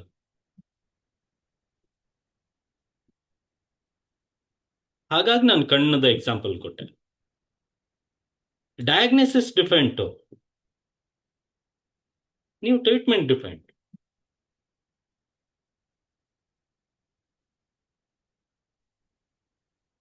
ಸರ್ ಆಲೋಫೇಶಿಯಾ ಅಂತ ಬಂದ್ರೆ ನಾವು ಯಾವ್ದನ್ನ ಟ್ರೀಟ್ ಮಾಡಬೇಕಾಗತ್ತೆ? ಮೇಡಮ್, ಡಿಸೀಸ್ ವೈಸ್ ಬರಬೇಡಿ, ಜಸ್ಟ್ ಇವಾಗ ಇನ್ಯಾಂಗ್ನ ಅರ್ಥ ಮಾಡ್ಕೊಳ್ಳೋಣ ಫಸ್ಟ್. ಇವಾಗ ಏನಾಗುತ್ತೆ ಗೊತ್ತಾ, ನಾನು ಆ ಪರ್ಟಿಕ್ಯುಲರ್ ಡಿಸೀಸ್ ವೈಸ್ ಹೊರಟೋಗ್ಬಿಟ್ಟೆ ಅಂತ ಅಂದ್ರೆ ಇದು ಕಂಪ್ಲೀಟೇ ಆಗೋದಿಲ್ಲ, ಇದು ನಾನು ಮಧ್ಯದಲ್ಲಿ ನಿಲ್ಲಿಸ್ಬೇಕಾಗ್ಬಿಡುತ್ತೆ. ಡಿಸೀಸ್ ವೈಸ್ ಒಂದು ಕ್ಲಾಸ್ ತಗೊಳ್ಳೋಣ. ಆ ಟೈಮಲ್ಲಿ ಒಂದೊಂದು ಪರ್ಟಿಕ್ಯುಲರ್ ಡಿಸೀಸ್, ಒಂದಿಷ್ಟು ಡಿಸೀಸ್ನ ನಾನು ಕೂಡ ನೋಟ್ ಮಾಡಿದ್ದೀನಿ. ಡಿಸೀಸ್ ವೈಸ್ ತಗೊಂಡೋಗೋಣ. ಡಿಸೀಸ್ ವೈಸ್ ನಾನು ಮಧ್ಯದಲ್ಲಿ ಎಷ್ಟು ಆ ಟೈಪ್ಗೆ ಬೇಕಾಗುತ್ತೆ ನೋಡಿ ಅದನ್ನ ಎಕ್ಸ್ಪ್ಲೈನ್ ಮಾಡ್ಕೊಂಡು ಹೋಗ್ತೀನಿ. ಇನ್ ಪರ್ಟಿಕ್ಯುಲರ್ ಎಕ್ಸಾಕ್ಟ್ ಡಿಸೀಸ್ ವೈಸು ಕ್ಲಾಸಲ್ಲಿ ನೋಡೋಣ, ಆ ಪರ್ಟಿಕ್ಯುಲರ್ ಕ್ಲಾಸಲ್ಲಿ. ಇನ್ಯಾಂಗ್ ರಿಲೇಟೆಡ್ ಏನಾದ್ರು ಇದ್ದು ಕೇಳಿ. ಸುಮ್ಮನೆ ಡೈವರ್ಟ್ ಆಗುತ್ತೆ ಟಾಪಿಕ್ ಅಂತ ಹೇಳ್ಬಿಟ್ಟು ಹೇಳ್ತಾ ಇದ್ದೀನಿ ಅಷ್ಟೇ. ಹೆಡ್ ಅಂತ ಬಂತಲ್ಲ, ಕೂದಲು ಅಂತ ಬಂತಲ್ಲ, ಆಲೋಫೇಶಿಯಾ ಯಾವ್ದಕ್ಕೆ ಸೇರುತ್ತೆ ಅಂತ ಕೇಳ್ತೇವೆ. ಓಕೆ ಸರ್, ನೆಕ್ಸ್ಟ್ ನೋಡೋಣ. ಓಕೆ ಸರ್, ಇಲ್ಲಿ ಒಂದು ಡೌಟು. ಹೇಳಿ ಲಾಸ್ಟ್ ಸರ್. ಸ್ಲೈಡ್ ಅಲ್ಲಿ ಈಗ ಫಂಕ್ಷನ್ ಅಲ್ಲಿ ನಾವಲ್ಲಿ ಹೈಪರ್ ಮತ್ತೆ ಹೈಪೋ ಫಂಕ್ಷನ್ ಆಫ್ ಆರ್ಗನ್ಸ್ ಅಂತ ಲಿಸ್ಟ್ ಔಟ್ ಮಾಡಿದೀವಿ. That comes under yang category ಅಂತ. ಇಲ್ಲಿ ನಾವು ಲಾಸ್ಟ್ ಟೈಮ್ ಪ್ಯಾಸಿವ್ ಅಲ್ಲಿ ಹೈಪೋ ಆಕ್ಟಿವ್ ಆರ್ಗನ್ ನ we have categorized as a yin ಅಂತ ಕನ್ಸಿಡರ್ ಮಾಡ್ಕೊಂಡಿದೀವಿ. How it is, it will be equal ಅಲ್ವಾ ಆ ತರ? ಇಲ್ಲಿ ಇನ್ ಮತ್ತೆ ಯಾಂಗ್ ನ ಬೈಫರ್ಕೇಟ್ ಮಾಡೋದಕ್ಕೆ ಪ್ಯಾಸಿವ್ ಮತ್ತೆ ಆಕ್ಟಿವ್ ನ ತಗೊಂಡಿದ್ದೀನಿ. ಇಲ್ಲಿ ಈ ಸ್ಲೈಡ್ ಅಲ್ಲಿ ಇನ್ ಮತ್ತೆ ಯಾಂಗ್ ನ ಬೈಫರ್ಕೇಟ್ ಮಾಡೋದಕ್ಕೆ ಪ್ಯಾಸಿವ್ ಮತ್ತೆ ಆಕ್ಟಿವ್ ನ ತಗೊಂಡಿದ್ದೀನಿ. ಬಟ್ ಈ ಸ್ಲೈಡ್ ಅಲ್ಲಿ ಇನ್ ಮತ್ತೆ ಯಾಂಗ್ ನ ಬೈಫರ್ಕೇಟ್ ಮಾಡೋದಕ್ಕೆ ಸಬ್ಸ್ಟೆನ್ಸ್ ಮತ್ತೆ ಫಂಕ್ಷನ್ ನ ತಗೊಂಡಿದ್ದೀನಿ. ಇಲ್ಲಿ ಪ್ಯಾಸಿವ್ ಮತ್ತೆ ಆಕ್ಟಿವ್ ನ ತಗೊಂಡಿದ್ದೀನಿ, ಇಲ್ಲಿ ಸಬ್ಸ್ಟೆನ್ಸ್ ಮತ್ತೆ ಫಂಕ್ಷನ್ ನ ತಗೊಂಡಿದ್ದೀನಿ. ಆ ಸಬ್ಸ್ಟೆನ್ಸ್ಗೆ ಏನಾದ್ರು ಒಂದು ಎಕ್ಸಾಂಪಲ್ ಕೊಡ್ಬೇಕಲ್ವಾ, ಅದಕ್ಕೆ ಕ್ವಾಂಟಿಫೈ ಎಕ್ಸಾಂಪಲ್ ಕೊಟ್ಟೆ. ನನ್ಗೆ ಇಲ್ಲಿ ಏನಕ್ಕೆ ಡೌಟ್ ಬಂತು ಅಂತಂದ್ರೆ, ಈಗ ಹೈಪೋ ಆಕ್ಟಿವ್ ಫಂಕ್ಷನ್ ನ ತಗೊಂಡು ಅಲ್ಲಿ ಇನ್ ಅಂತ ಕನ್ಸಿಡರ್ ಮಾಡಿದ್ವಿ. ಇಲ್ಲ ಫಂಕ್ಷನ್ ನ ತಗೊಂಡು ಫಂಕ್ಷನ್ ನ ತಗೊಂಡು ಇನ್ ಅಂತ ಕನ್ಸಿಡರ್ ಮಾಡ್ಲಿಲ್ಲ. ಇಲ್ಲಿ ಏನಿದೆ, ಪ್ಯಾಸಿವ್ ನ ತಗೊಂಡು ಬ್ಯಾಕಿಕಾರ್ಡಿಯಾ ತಗೊಂಡೆ ನಾನು. ಇಲ್ಲಿ ಆಕ್ಟಿವ್ನೆಸ್ಗೆ ಏನಾದ್ರು ಒಂದು ಅದಕ್ಕೆ ಅಪೋಸಿಟ್ ತಗೋಬೇಕಲ್ವಾ, ಅದು ಟ್ಯಾಕಿಕಾರ್ಡಿಯಾ ಆಯ್ತು. ಬಟ್ ಇಲ್ಲಿ ಸಬ್ಸ್ಟೆನ್ಸ್ ಅದು ಸ್ಟೂಲ್ ಆಗಿರ್ಬೋದು, ಮ್ಯೂಕಸ್ ಆಗಿರ್ಬೋದು, ಬಾಡಿ ವೆಯ್ಟ್ ಆಗಿರ್ಬೋದು, anything which can be quantified ಅಂತಂದ್ರೆ ವೇಯ್ ಮಾಡಬಹುದು. ಇವಾಗ ಒಂದು ಯೂನಿಟ್ ಇದೆ ಅಲ್ವಾ, ಸ್ಕಿನ್ಗೆ ಒಂದು thickness of the skin is ಯಾವುದೋ ಒಂದು ಮೈಕ್ರಾನ್ಸ್ MM ಅಲ್ಲಿ ಹೇಳ್ಬೋದಲ್ವಾ. ಹಾಗೆ ಸ್ಟೂಲ್ನ KGಲೋ ಯೂರಿನ್ ಲೀಟರ್ನಲ್ಲೋ ಹೇಳ್ಬೋದು. ಅದನ್ನ ಕ್ವಾಂಟಿಫೈ ಮಾಡ್ಬೋದು, ಆ ಸಬ್ಸ್ಟೆನ್ಸ್ ನ ಕ್ವಾಂಟಿಫೈ ಮಾಡ್ಬೋದು ಅಂದಾಗ ಅದು ಇನ್ನಾಗಿ ಬರುತ್ತೆ. ಬಟ್ ಅದಕ್ಕೆ ಆಪೋಸಿಟ್ ಬಂದ್ಬಿಟ್ಟು ಫಂಕ್ಷನ್ ಬಂದ್ಬಿಟ್ಟು ಹೈಪೋನಾದೋ ಆಗ್ಬಹುದು, ಹೈಪರ್ನಾದೋ ಆಗ್ಬಹುದು. ಅದಕ್ಕೆ ಲಾರ್ಜ್ ಇಂಟೆಸ್ಟೈನ್ ಫಂಕ್ಷನ್ ಹೆಚ್ಚಿಗೆನೂ ಆಗ್ಬಹುದು, ಕಿಡ್ನಿ ಫಂಕ್ಷನ್ ಕಡಿಮೆನೂ ಆಗ್ಬಹುದು. ಇಲ್ಲಿ ನಾನು ಬೈ ಫಂಕ್ಷನ್ ಬಗ್ಗೆ ಮಾತಾಡ್ತಾ ಇದ್ದೀನಿ. ಫಂಕ್ಷನ್ ಅಂತ ಬಂದಾಗ, ಫಂಕ್ಷನಲ್ ಆಸ್ಪೆಕ್ಟ್ ಅಂತ ಬಂದಾಗ ಅದು yang. Okay, fine sir.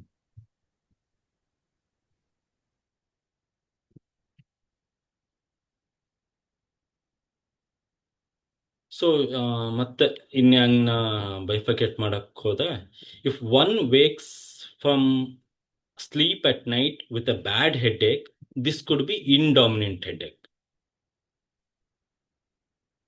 Night ಟೈಮಲ್ಲಿ ನಿದ್ದೆಯಲ್ಲಿ ತಲೆನೋವಿಂದ ಎದ್ದಾಗ ಅದು ಇಂಡಾಮಿನೆಂಟ್. ಇನ್ ರಿಲೇಟೆಡ್ ಪ್ರಾಬ್ಲಮ್, ಆ ಹೆಡ್ಏಕು ನಾವು ಆ ಡಿಸೀಸ್, ಆ ಹೆಡ್ಏಕ್, ಆ ಡಿಸೀಸ್ನ ಹೇಗೆ ನೋಡ್ತೀವಿ ಅಂತಂದ್ರೆ ಅದು ಇಂಡಾಮಿನೆಂಟ್ ಅಂತ ನೋಡ್ತೀವಿ. ಅದೇ a backache that worsens when being active, improves when lying still in bed is a yang dominant backache. Backache ಇದೆ, ಒಂದು ಬ್ಯಾಕಲ್ಲಿ ಪೇನ್ ಇದೆ, ಆಕ್ಟಿವ್ ಆಗಿದ್ದಾಗ ಹೆಚ್ಚಿಗೆ ಆಗ್ತಾ ಇದೆ. ಅದು ಸುಮ್ಮನೆ ಕುತ್ಕೊಂಡಾಗ ಮಲ್ಕೊಂಡಾಗ ಕಡಿಮೆ ಆಗ್ತಾ ಇದೆ.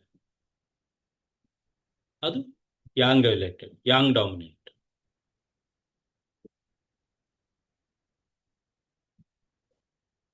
ಓಕೆ, ಇಂಡಾಮಿನೆನ್ಸ್ ಡಿಸೀಸ್ನ ಹೆಡ್ಏಕು ಕೂಡ ಪೇಯ್ನೆ, ಬ್ಯಾಕ್ ಏಕ್ ಕೂಡ ಪೇಯ್ನೆ. ಪೇಯ್ನ ಇನ್ನೂ ಯಾಂಗು ಅಂತ ಹೇಳ್ಬಿಟ್ಟು ಬೈಫಾಕೇಟ್ ಮಾಡ್ಬೋದು. Okay, mostly next classes, future classes ಅಲ್ಲಿ ಇರ್ಬೋದು, ಹೇಳ್ತೀನಿ.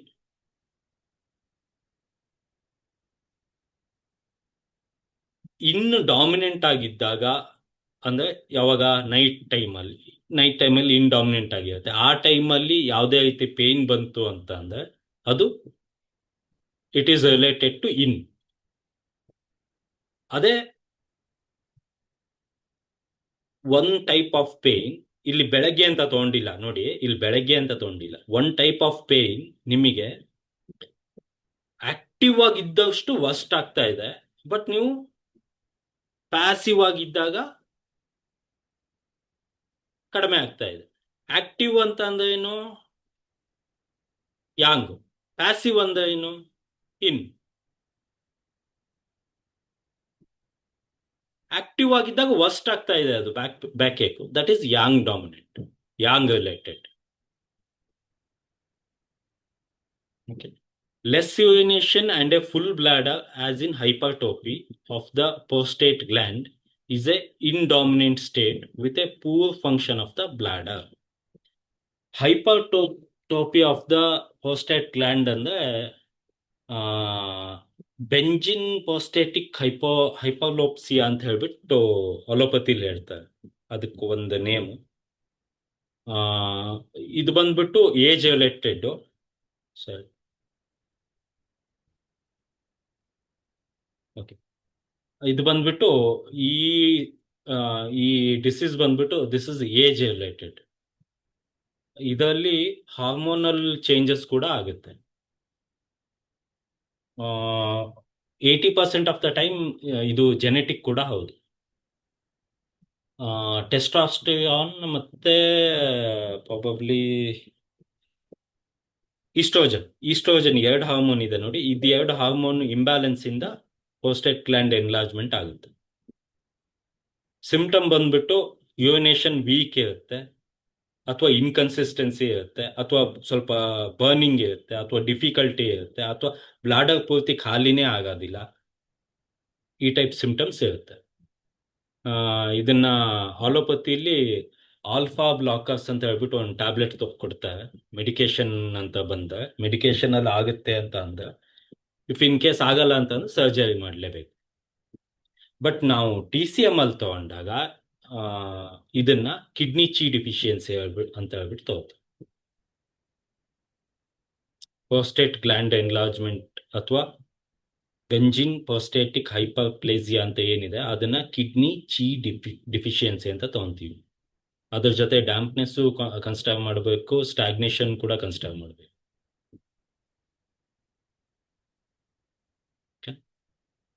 ಬಟ್ ಕಿಡ್ನಿ ಚಿ ಡಿಫಿಷಿಯನ್ಸಿ ಏನಕ್ಕಾಗುತ್ತೆ ಗೊತ್ತಾ? ಸ್ಪ್ಲೀನ್ ಚಿ ಡಿಫಿಷಿಯನ್ಸಿ ಆಗಿರುತ್ತೆ. ಒಂದು ಸತಿ ಸ್ಪ್ಲೀನ್ ಚಿ ಡಿಫಿಷಿಯನ್ಸಿ ಓವರ್ ನೈಟ್ ಆಗಲ್ಲ, ಅದು ಟೈಮ್ ಹಿಡಿಯುತ್ತೆ. ಒಂದ್ಸತಿ ಸ್ಪ್ಲೀನ್ ಚಿ ಡಿಫಿಷಿಯನ್ಸಿ ಸ್ಟಾರ್ಟ್ ಆಯ್ತು, ಯಾಂಗ್ಗೆ ಕನ್ವರ್ಟ್ ಆಗೋದಕ್ಕೆ ಸ್ಟಾರ್ಟ್ ಆಯ್ತು ಅಂದ ಕೂಡಲೇ ಕಿಡ್ನಿ ಚಿ ಡಿಫಿಷಿಯನ್ಸಿ ಸ್ಟಾರ್ಟ್ ಆಗುತ್ತೆ. Okay, that is in related.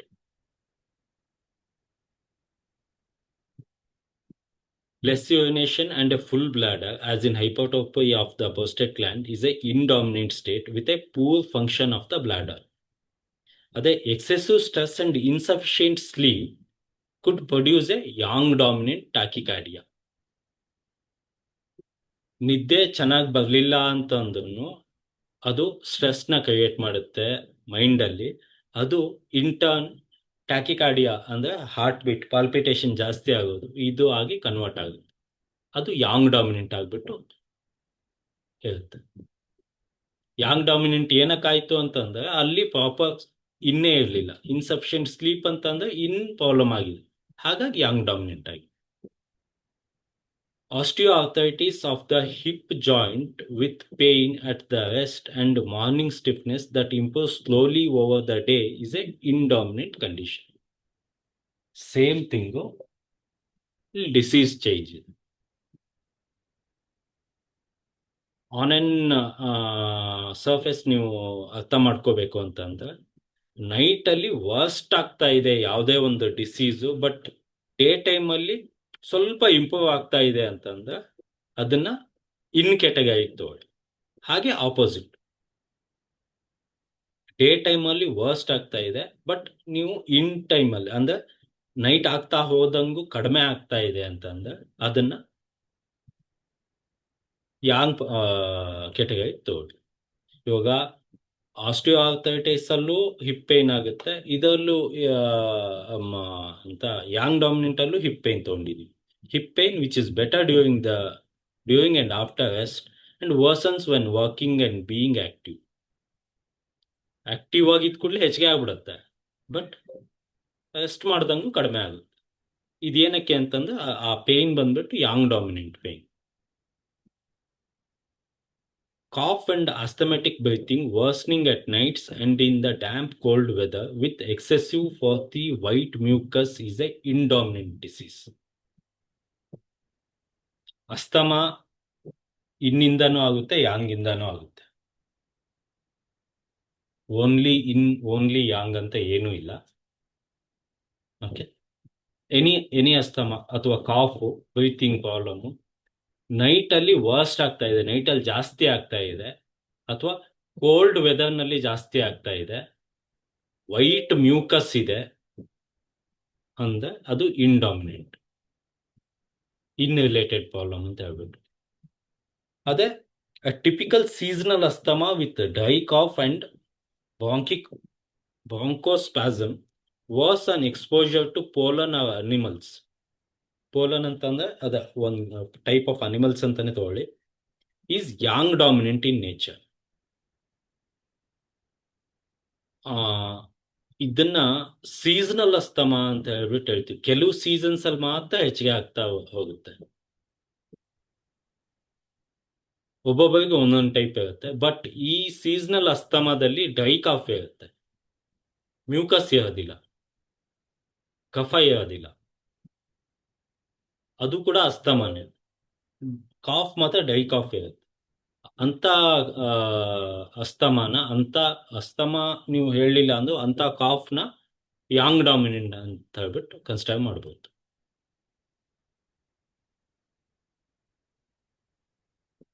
So finally, as you can see, there is no disease that is specifically in or yang in character.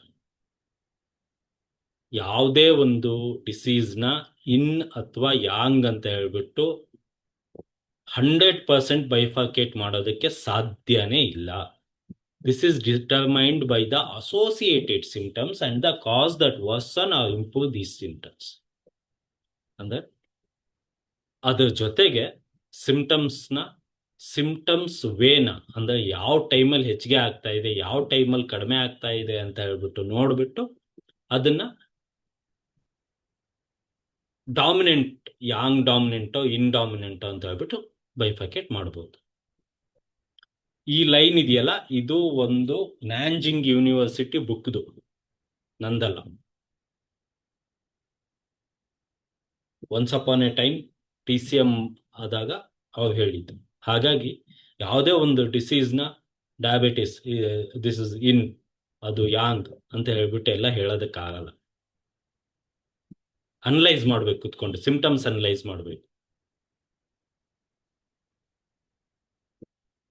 ಇನ್ಯಾಂಗ್ imbalance ಇಂದಾನೇ disease ಬಂದೇ ಇರುತ್ತೆ, ಅದ್ ನಿಜ. But ಯಾವುದೋ ಒಂದು ಪರ್ಟಿಕ್ಯುಲರ್ ಡಿಸೀಸ್ನ ಇನ್ನಿಂದಾನೇ ಆಗಿದೆ ಅಂತ ಹೇಳ್ಬಿಟ್ಟು ಹೇಳೋದಕ್ಕೆ 100% ಇನ್ನಿಂದ ಆಗಿದೆ ಅಂತ ಹೇಳೋದಕ್ಕೆ ಆಗಲ್ಲ, ಸಾಧ್ಯನೇ ಇಲ್ಲ. ಯಾಂಗ್ ಕೂಡ ಪ್ರಾಬ್ಲಮ್ ಆಗಿರುತ್ತೆ.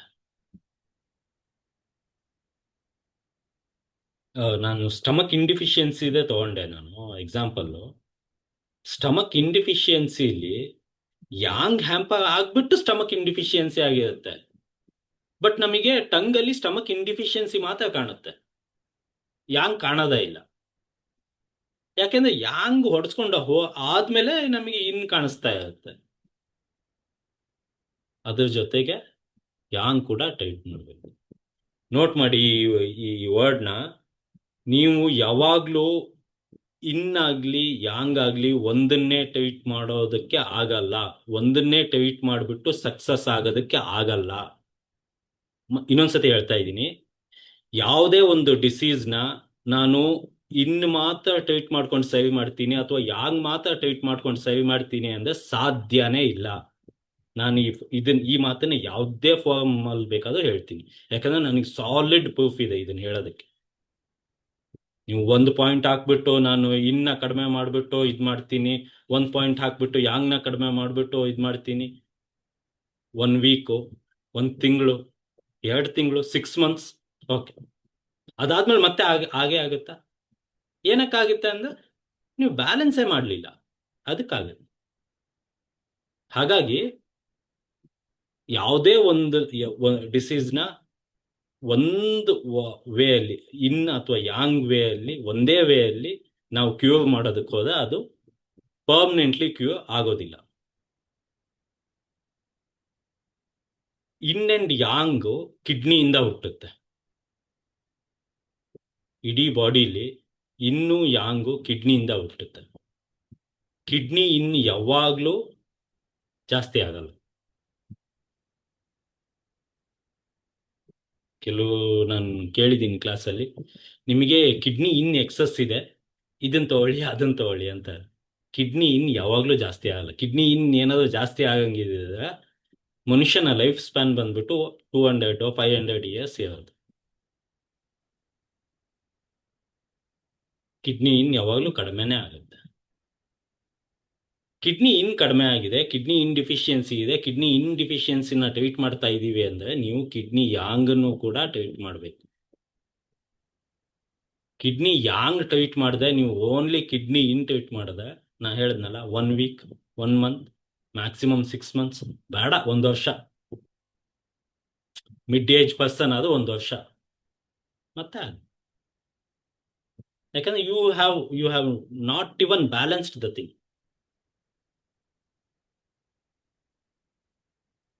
Right?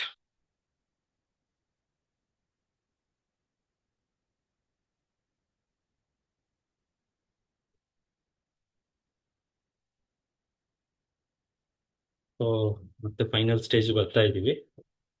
Yang and chi. The term function appears in the first table of yin and yang under the heading yang. Although function is yang in character, it is used slightly different when referring to a disease state. ಇವಾಗ ಇಲ್ಲಿ ಏನ್ ಮಾಡ್ತಾ ಇದೀವಿ, Yang ಮತ್ತೆ ಚಿ ನ differentiate ಮಾಡ್ತಾ ಇದೀವಿ. Function ನ ಯಾಂಗ್ ಅಂತ ಹೇಳ್ಬಿಟ್ಟು ಹೇಳಿದ್ವಿ ಅಲ್ವಾ? ಇವಾಗ ಇಲ್ಲಿ ತನಕ ಫಂಕ್ಷನ್ ನ ಯಾಂಗ್ ಅಂತ ಹೇಳಿದ್ವಿ ಅಲ್ವಾ? ಅದರಲ್ಲಿ ಏನಾದ್ರು ಡೌಟ್ ಇದೆಯಾ? ನೋಡಿ, ನೀವು ಇವಾಗ ನೀವು ಏನು ಹೇಳಿಲ್ಲ ಅಂದ್ರೆ ನಾನೇನು ಅರ್ಥ ಮಾಡ್ಕೊಂತೀನಿ ಅಂದ್ರೆ ನಿಮ್ಗೆ ಅರ್ಥ ಆಗಿದೆ ಅಂತ ಹೇಳ್ಬಿಟ್ಟು ತಿಳ್ಕೊತೀನಿ. ನಿಮ್ಗೆ ಅರ್ಥ ಆಗಿದೆ ಅಂತ ತಿಳ್ಕೊಂಡು ನಾನು ಮುಂದ್ಗಡೆ ಹೋಗ್ತೀನಿ. ಮುಂದ್ಗಡೆ ಹೋದಾಗ ಮತ್ತೆ ಕನ್ಫ್ಯೂಷನ್ಗಳು ಸ್ಟಾರ್ಟ್ ಆಗುತ್ತೆ. ನೀವು ಆ ಟೈಮಲ್ಲಿ ಆ ಹಳೆ ಕ್ವಶನ್ ಕೇಳಿದಾಗ ನನಗೇನ್ ಅನ್ಸುತ್ತೆ, ನಿಮಗೆ ಆ ಟೈಮಲ್ಲಿ ಅರ್ಥ ಆಗಿಲ್ಲ, ನೀವು ಸುಮ್ಮನೆ ಇದೆ ಅಂತ ಗೊತ್ತಾಗುತ್ತೆ. There is no Understood, sir. Understood. Anyway, although function is yang in character, so till now yang ನ ನಾವು ಫಂಕ್ಷನ್ ಅಂತ ಹೇಳ್ಬಿಟ್ಟೆ ಕ್ಯಾರೆಕ್ಟರೈಸ್ ಮಾಡ್ತಾ ಇದ್ವಿ.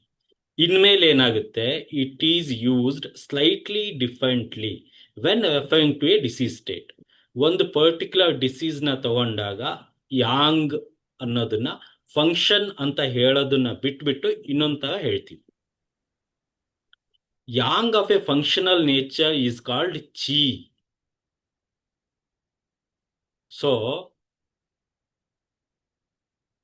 ಫಂಕ್ಷನಲ್ ನೇಚರ್, ಫಂಕ್ಷನಿಂಗ್ ಯಾಂಗ್ ನ ಚಿ ಅಂತೀವಿ.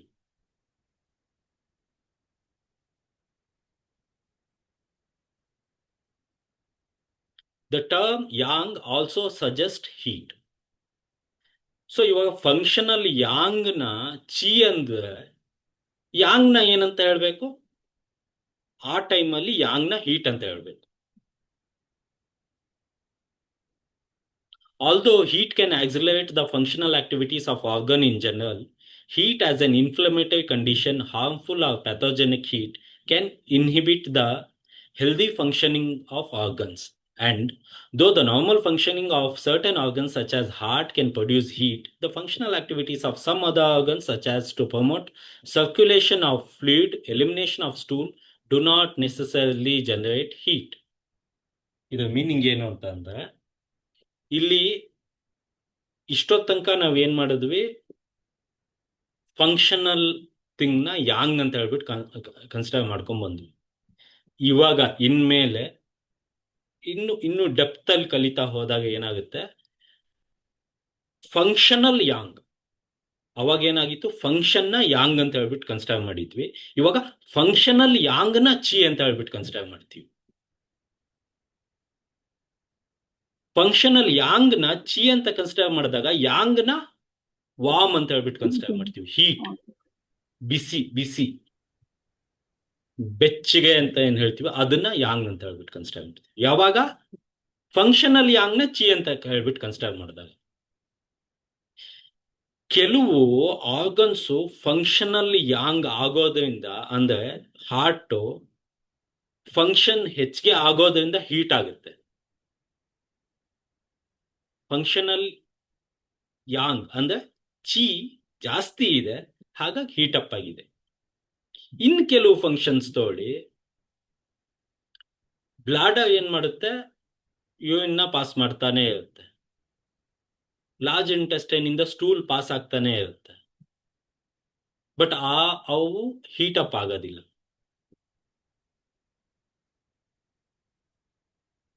ಆಯ್ತಾ? ಸೊ ಇದನ್ನ ಇಂಥ ಸ್ಟೇಜ್ನ ಇನ್ನೂ ತುಂಬಾ ಚೆನ್ನಾಗಿ ಅರ್ಥ ಮಾಡ್ಕೊಳ್ಳೋದಕ್ಕೆ ಇನ್ಮೇಲೆ ಏನ್ ಮಾಡ್ತೀವಿ ನಾವು, ಈ ಕನ್ಫ್ಯೂಷನ್ ನ ಕ್ರಿಯೇಟ್ ಆಗಬಾರ್ದು ಅಂತ ಹೇಳ್ಬಿಟ್ಟು ಇನ್ಮೇಲೆ ಏನ್ ಮಾಡ್ತೀವಿ, therefore in order to be clear, it will refer to yang as warmth and chi as function from now. ಇನ್ಮೇಲಿಂದ till the course ends, chi ಅಂದ್ರೆ ಫಂಕ್ಷನ್, yang ಅಂದ್ರೆ warm, heat.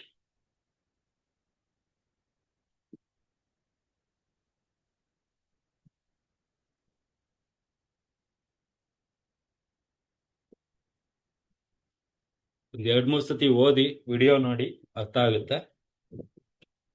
But still finally from now on ಇನ್ಮೇಲೆ ಚೀನ function ಅಂತ ಹೇಳ್ಬಿಟ್ಟು consider ಮಾಡ್ತೀವಿ, Yang ನ ವಾರ್ಮ್ನೆಸ್, warm ಬಿಸಿ ಬೆಚ್ಚಗೆ ಅಂತ ಹೇಳ್ಬಿಟ್ಟು ಕನ್ಸಿಡರ್ ಮಾಡ್ತೀವಿ. ನೀವಾಗ ಹೇಳಿ. ಒಂದು ಡಿಸೀಸ್ ಬಗ್ಗೆ ಹೇಳುವಾಗ ಅದು ಕಿಡ್ನಿ ಚಿ ಡಿಫಿಷಿಯನ್ಸಿ ಅಂತ ಒಂದು ಹೇಳಿದ್ರಿ. ಅಂದ್ರೆ ಕಿಡ್ನಿ ಯಾಂಗ್ ಡಿಫಿಷಿಯನ್ಸಿನೇನ ಅದು? ಅಂದ್ರೆ ಜಸ್ಟ್ ಅಲ್ಲಿ ಯಾಂಗ್ ಕಡಿಮೆ ಆಗಿದೆ ಅಂತ ಹೇಳೋ ಒಂದು ಅರ್ಥದಲ್ಲಿ. ಕಿಡ್ನಿ ಚಿ ಡಿಫಿಷಿಯನ್ಸಿ ಅಂತ ಬಂದಾಗ ಫಂಕ್ಷನಲ್ ಥಿಂಗ್, ಫಂಕ್ಷನ್ಸ್ ಹ್ಯಾಂಪರ್ ಆಗ್ತಾ ಇದೆ ಅಂತ ಹೇಳ್ಬಿಟ್ಟು. ಕಿಡ್ನಿ ಯಾಂಗ್ ಡಿಫಿಷಿಯನ್ಸಿ ಅಂತ ಬಂದಾಗ ಇನ್ ಕೇಸ್ ಆ ಚೀನಾ ಆ ಟೈಮಲ್ಲಿ ನೋಡಿ, ಚೀನಾ ಆ ಟೈಮಲ್ಲಿ ಫಂಕ್ಷನ್ ಅಂತ ತಗೊಂಡಾಗ ಕಿಡ್ನಿ ಯಾಂಗ್ ನ ವಾರ್ಮ್ನೆಸ್ ಅಂತ ತಗೋಬಹುದು.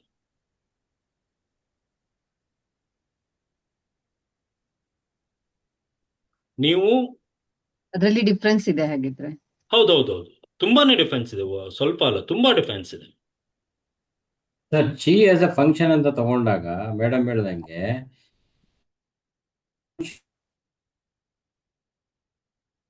ನಿಮ್ಮ ವಾಯ್ಸ್ ಬರ್ತಾ ಇಲ್ಲ ಸರ್.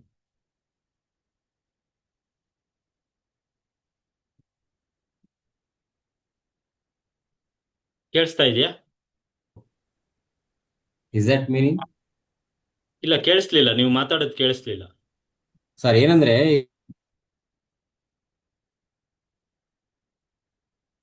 ನನ್ನ ಇಂಟರ್ನೆಟ್ಟೇ ಸರಿ ಇಲ್ವಾ?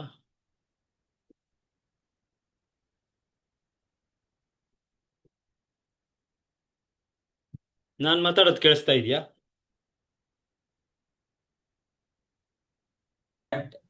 That means there also yang deficiency ಇದೆಯಲ್ವಾ ಅಂತ.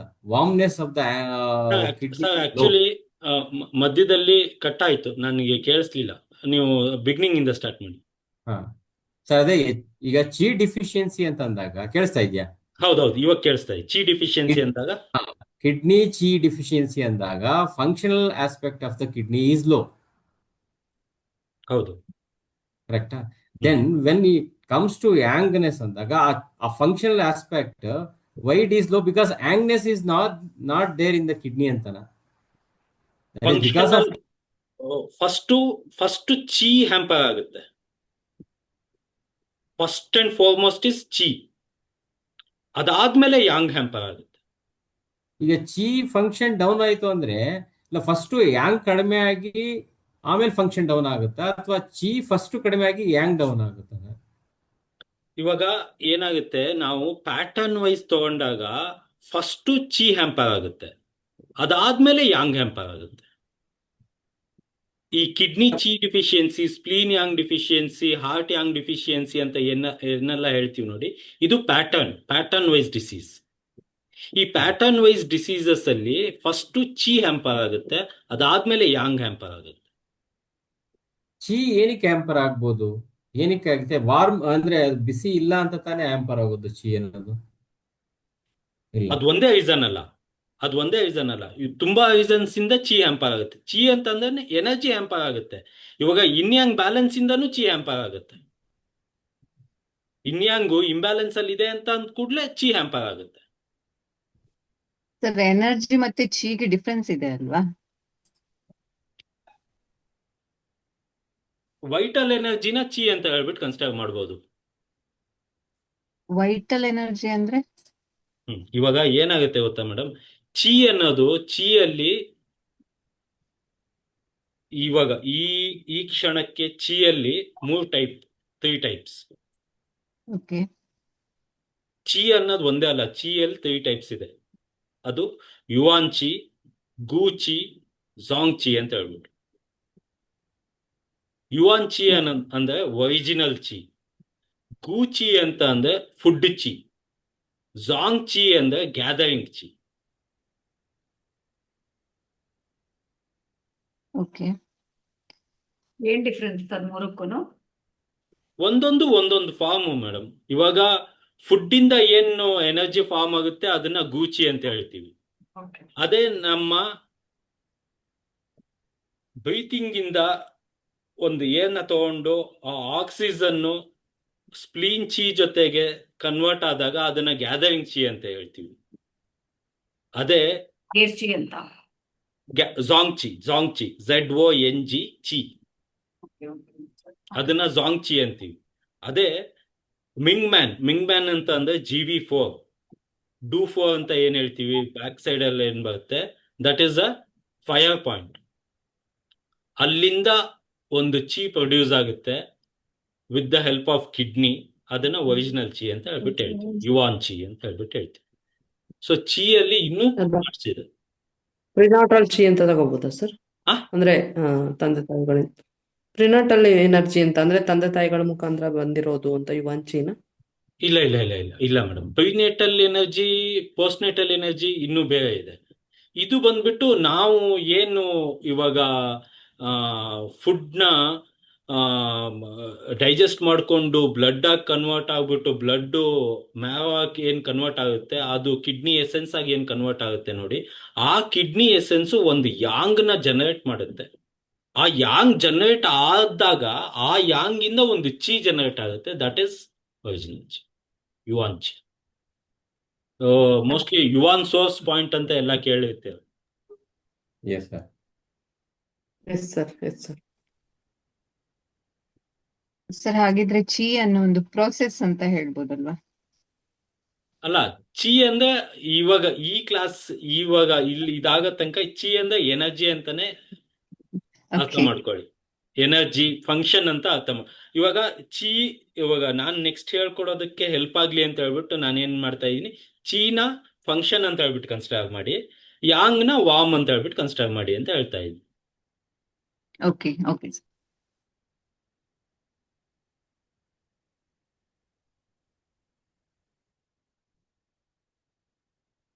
ಇನ್ಯಾಂಗು ತುಂಬಾ ಇಂಡೆಪ್ತ್ ಇದೆ. ಹೋಗ್ತಾ ಹೋಗ್ತಾ ಕನ್ಫ್ಯೂಷನ್ ಜಾಸ್ತಿ ಆಗುತ್ತೆ, ಕಾಂಪ್ಲಿಕೇಶನ್ ಜಾಸ್ತಿ ಆಗುತ್ತೆ, ಅಂಡರ್ಸ್ಟ್ಯಾಂಡಿಂಗ್ ಲೆವೆಲ್ ಬಂದ್ಬಿಟ್ಟು ತುಂಬಾ ಇಂಡೆಪ್ತ್ ಇರಬೇಕು. Functional chi deficiency in an organ will lead to symptoms such as retention or stagnation of fluid and stool, and poor digestion and inconsistency or inconsistence, whereas deficiency of warm yang would cause coldness.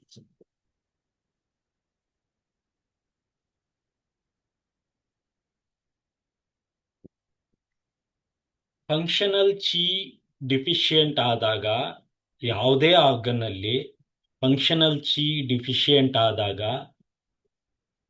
Symptoms ಬಂದ್ಬಿಟ್ಟು fluid stagnation ಆಗುತ್ತೆ, stool stagnation ಆಗುತ್ತೆ, digestion ಕಡಿಮೆ ಆಗುತ್ತೆ, inconsistency ಆಗುತ್ತೆ, retention ಆಗುತ್ತೆ. But Yang deficient ಆಯ್ತು, ವಾರ್ಮ್ನೆಸ್ deficient ಆಯ್ತು ಅಂದ್ರೆ ಕೋಲ್ಡ್ನೆಸ್ ಆಗುತ್ತೆ. ಇದು ಈ 3 ಲೈನಿನ ಮೀನಿಂಗ್. ಇದು ಅರ್ಥ ಆಯ್ತಾ? ಅರ್ಥ ಆಗ್ಲಿಲ್ಲ ಅಂದ್ರೆ ದಯವಿಟ್ಟು ಕೇಳಿ.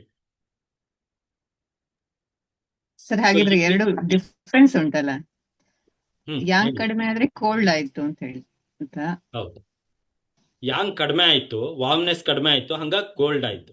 ಬಟ್ ಅದೇ ಫಂಕ್ಷನಲ್ ಚಿ ಕಡಿಮೆ ಆಯ್ತು ಅಂತಂದ್ರೆ ಟೆನ್ಷನ್ ಆಗುತ್ತೆ, ಸ್ಟಾಗ್ನೇಷನ್ ಆಗುತ್ತೆ, ಇನ್ಕನ್ಸಿಸ್ಟೆನ್ಸಿ ಆಗುತ್ತೆ, ಪೂರ್ ಡೈಜೆಷನ್ ಆಗುತ್ತೆ, ಸ್ಟೂಲ್ ನಿಂತ್ಕೊಂಡ್ಬಿಡುತ್ತೆ, ರಿಟೆನ್ಷನ್ ಆಗುತ್ತೆ.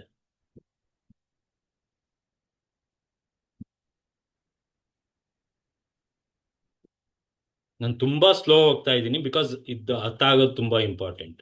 ಸುಮ್ಮನೆ ಇದನ್ನ ಕನ್ನಡದಲ್ಲಿ ಎಕ್ಸ್ಪ್ಲೇನ್ ಮಾಡ್ಬಿಟ್ಟು ಹೊರಟೋಗ್ಬಿಡ್ಬೋದಾಗಿತ್ತು. ಹಾಗಿದ್ರೆ ಎರಡು ಕೂಡ ಕೋಲ್ಡು ಇದೆ, ಎಲ್ಲ ರಿಟೆನ್ಷನ್ ಎಲ್ಲವೂ ಇದೆ ಅಂತ ಹೇಳಿದ್ರೆ ಯಾಂಗ್ ಅಂಡ್ ಚಿ ಡಿಫಿಷಿಯನ್ಸಿ ಅಂತ ಹೇಳೋದಿಲ್ಲ ಅಲ್ಲ ಸರ್? ಹೇಳ, ಹಾಗಾಗಿ ಅದನ್ನ ನಾವು ಬೈಫಾಕೇಟ್ ಮಾಡಬೇಕು. ಫಂಕ್ಷನಲ್ ಚಿ ಡಿಫಿಷಿಯೆಂಟ್ ಆದಾಗ ಈ ಸಿಂಪ್ಟಮ್ಸ್ ಗಳು ಬರುತ್ತೆ. ಅದೇ ನಿಮಗೆ ಕೋಲ್ಡ್ನೆಸ್ ಆಗ್ತಾ ಇದೆ ಅಂತ ಅಂದ್ರೆ, ಕೋಲ್ಡ್ನೆಸ್ ಫೀಲ್ ಆಗ್ತಾ ಇದೆ ಅಂದ್ರೆ ಯಾಂಗ್ ಡಿಫಿಷಿಯೆಂಟ್ ಆಗಿದೆ, ವಾರ್ಮ್ ಯಾಂಗ್ ಏನಿದೆ ಅದು ಡಿಫಿಷಿಯೆಂಟ್ ಆಗಿದೆ ಅಂತ ಅಷ್ಟೇ. So this functional chi deficiency of an organ with whatever the cause and effect is there, which can lead to the yang deficiency and going towards the coldness. ಆಗ್ಬೋದು. ಹೌದು, it can. Functional chi deficiency ಆದಾಗ it can lead to the coldness of the that particular organ. ಆ ತರ ಆಗ್ಬೋದು. ಹೌದು, but wise ವರ್ಸ ಇಲ್ಲ, coldness ಆದಾಗ ಚಿ ಡಿಫಿಷಿಯನ್ಸಿ ಆಗ್ಬೇಕು ಅಂತ ಏನಿಲ್ಲ. ಏನಿಲ್ಲ.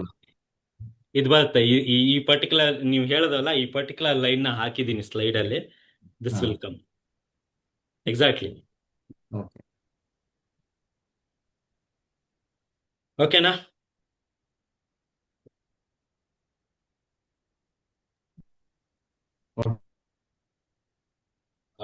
ಏನು ಅಂತಂದ್ರೆ, ಒಂದು ಎಲ್ಲ ಪೂರ್ತಿ ಎಕ್ಸಾಕ್ಟ್ ಆಗಿ ಅರ್ಥ ಆಗಿರ್ಬೇಕು, ಇಲ್ಲ ಯಾವ್ದೊಂದು ಅರ್ಥ ಆಗಿಲ್ಲ ಅನ್ಸುತ್ತೆ.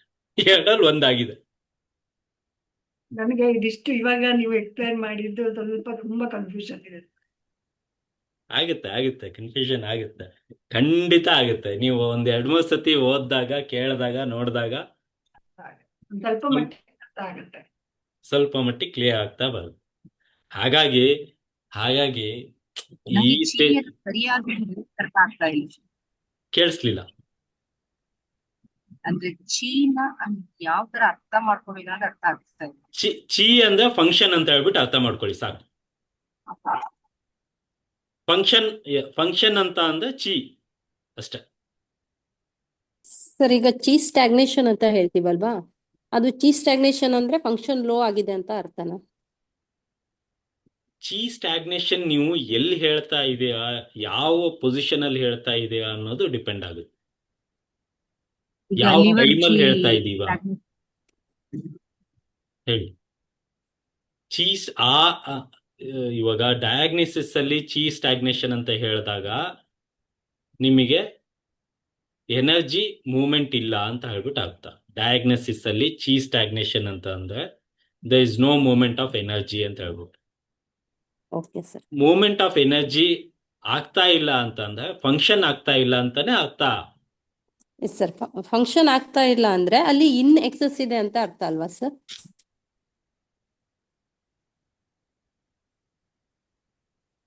ಇನ್ನೇನಕ್ಕೆ ತಗೊಂಬರ್ತೀರ ಇಲ್ಲಿಗೆ? ಮತ್ತೆ ಕನ್ಫ್ಯೂಷನ್ ನೀವಾಗೆ ಹೆಚ್ಚಿಗೆ ಮಾಡ್ತಾ ಇದೆಯಾ. ಇನ್ನ ಮತ್ತೆ ತಗೊಂಬರ್ಬೇಡಿ, ಜಸ್ಟ್ ಯಾಂಗು ಮತ್ತೆ ಚಿ ಬಗ್ಗೆನೆ ಮಾತಾಡಿ, ಅವಾಗ ಕ್ಲಿಯರ್ ಆಗ್ಬಿಡುತ್ತೆ. Okay sir.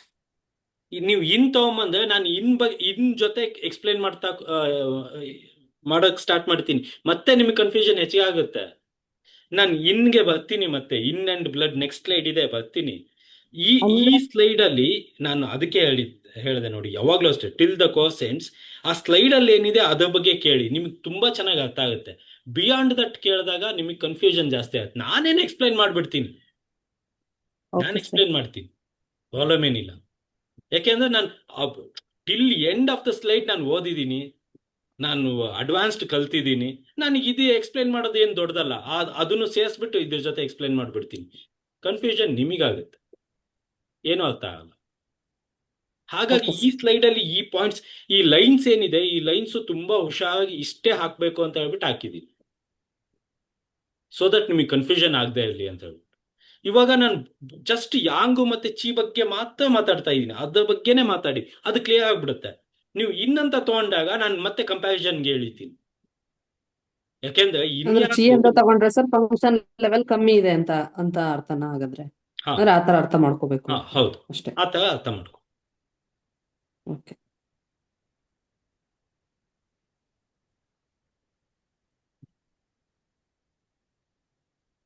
Okay sir Yang ಇದಕ್ಕೆ ಅಂದ್ರೆ ವಾರ್ಮ್ ಅಂತ, ಹಾಟ್ನೆಸ್ ಅಂತ ಏನ್ ತಗೋಬೇಕು? ಹಾಟ್ನೆಸ್ ಅಂತ ಹೇಳ್ಬಿಟ್ಟು ಕನ್ಸಿಡರ್ ಮಾಡಿ. ಅಟ್ ದಿಸ್ ಮೂಮೆಂಟ್, ಇವಾಗ ಇನ್ನು ಮುಂದೆ ಸ್ವಲ್ಪ ಕೆಲವು ಸ್ಲೈಡ್ಸ್ ಅರ್ಥ ಮಾಡ್ಕೊಳ್ಳೋದಕ್ಕೆ ಚೀನ ಫಂಕ್ಷನ್ ಅಂತ ತಗೊಳ್ಳಿ, ಯಾಂಗ್ನ ವಾಮ್ ಅಂತ ತಗೊಳ್ಳಿ. ಆಮೇಲೆ ಹೋಗ್ತಾ by end of yin yang ನಿಮಗೆ ಗೊತ್ತಾಗುತ್ತೆ ಯಾವ ಟೈಮಲ್ಲಿ ನಾನು ಚೀನ ಫಂಕ್ಷನ್ ಅಂತ ತಗೋಬೇಕು, ಯಾವ ಟೈಮಲ್ಲಿ ಯಾಂಗ್ನ ಓನ್ಲಿ ವಾಮ್ ಅಂತ ತಗೋಬೇಕು ಅಂತ ನಿಮಗೆ ಗೊತ್ತಾಗುತ್ತೆ. ಚಿ ಡಿಫಿಷಿಯನ್ಸಿ ಅಂದ್ರೆ ಫಂಕ್ಷನ್ ಲೋ ಇದೆ ಅಂತಾನೆ ಅರ್ಥ ಮಾಡ್ಕೋಬೇಕು ನಾವೆಲ್ಲ. ಇವಾಗ at this moment. Okay.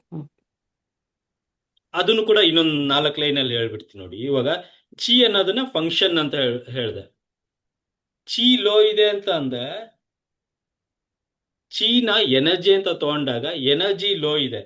Energy low ಇದ್ದಾಗ ಯಾವ function ಆಗಲ್ವೇ.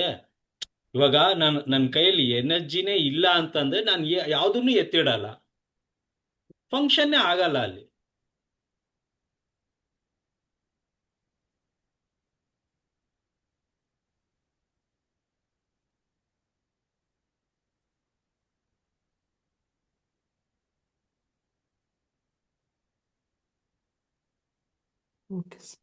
Okay sir. Mostly in future Okay, ಅಲ್ಲಿ sir. ಇದನ್ನ ಅರ್ಥ ಮಾಡ್ಕೊತಾ ಅದ್ರ ಹೋಯ್ತಾ ಬಗ್ಗೆ ಹೋಯ್ತಾ clarity. ಹೋಯ್ತಾ ಫ್ಯೂಚರ್ ಅಲ್ಲಿ ಮೋಸ್ಟ್ಲಿ ಆ ಸಂದರ್ಭಕ್ಕೆ, ಆ ಸಿಚುಯೇಷನ್ಗೆ, ಆ ಡಿಸೀಸ್ಗೆ ತಕ್ಕಂಗೆ ನಾವು ಚಿ ಮತ್ತೆ ಯಾಂಗ್ ನ ಬೈಫರ್ಗೇಟ್ ಮಾಡ್ಕೊಂಡು ಐಡೆಂಟಿಫೈ ಮಾಡ್ಬೇಕಾಗತ್ತೆ. ಎಕ್ಸಾಕ್ಟ್ಲಿ ಇದೇ TCM. ಯಾವ ಕ್ಷಣಕ್ಕೆ ಯಾವ್ದನ್ನ ಅರ್ಥ ಮಾಡ್ಕೋಬೇಕು ಅಂತ. ಇದಕ್ಕೊಂದು ತುಂಬಾ ಒಳ್ಳೆ ಎಕ್ಸಾಂಪಲ್ ಹೇಳ್ತೀನಿ ನೋಡಿ. ಶೆನ್ ಅಂತ ಒಂದು ವರ್ಡ್ ಬರುತ್ತೆ TCM ಅಲ್ಲಿ. ನಾವು ಕೆಲವೊಂದ್ಸತಿ ಹಾರ್ಟ್ ನ ಶೆನ್ ಅಂತೀವಿ, ಕೆಲವೊಂದ್ಸತಿ ಮೈಂಡ್ ನ ಶೆನ್ ಅಂತೀವಿ, ಕೆಲವೊಂದ್ಸತಿ ಕಿಡ್ನಿನ ಶೆನ್ ಅಂತೀವಿ. ನಾನು ಯಾವ್ದನ್ನ ಎಕ್ಸ್ಪ್ಲೈನ್ ಮಾಡ್ತಾ ಇದ್ದೀನಿ ಅನ್ನೋದ್ರ ಮೇಲೆ ಶೆನ್ ಅನ್ನೋದು ಏನು ಅಂತ ಹೇಳ್ಬಿಟ್ಟು ಡಿಪೆಂಡ್ ಆಗುತ್ತೆ. ನಾನು ವಾಟರ್ ಎಲಿಮೆಂಟ್ನ ಎಕ್ಸ್ಪ್ಲೈನ್ ಮಾಡ್ತಾ ಇದ್ದೆ ಅನ್ಕೊಳ್ಳಿ. Because of the shen disturbed you be function hampered ಅಂತ ಅಂದ್ರೆ ಆ ಟೈಮಲ್ಲಿ ಶೆನ್ ಅಂದ್ರೆ kidney. Because of the pericardium because of the fat deposition shen got disturbed ಅಂತ ಅಂದ್ರೆ ಆ ಟೈಮಲ್ಲಿ ಶೆನ್ ಅಂದ್ರೆ brain. Because of the impairment of the heat shen got disturbed ಅಂತ ಅಂದ್ರೆ ಆ ಟೈಮಲ್ಲಿ ಶೆನ್ ಅಂದ್ರೆ heart. So it all depends. ಒಂದೊಂದಕ್ಕೆ ಒಂದೊಂದು ನೇಮ್. ಅದನ್ನ ಆ ಸಂದರ್ಭಕ್ಕೆ ತಕ್ಕಂತೆ ಯೂಸ್ ಮಾಡ್ಕೊಂಡು ಹೋಗ್ಬೇಕು.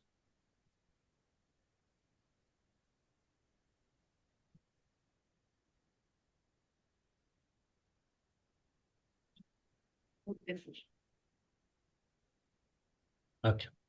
ಸೊ ಇವಾಗ ಬನ್ನಿ, ಇವಾಗ ಇನ್ನ ಯಾಂಗು ಚಿ ಅದನ್ನ ಬಿಟ್ಬೇಡ. ಇವಾಗ ಇನ್ ಮತ್ತೆ ಬ್ಲಡ್ ಬಗ್ಗೆ ಮಾತಾಡೋಣ, ಸರಿನಾ? Okay. So similarly in also includes blood and fluid. ಇವಾಗ ಇದನ್ನ ಓದ್ಬಿಡ್ತೀನಿ ನೋಡಿ. So similarly in also includes blood and fluid. The term blood refers not only to red blood itself, but also to nutrition in general.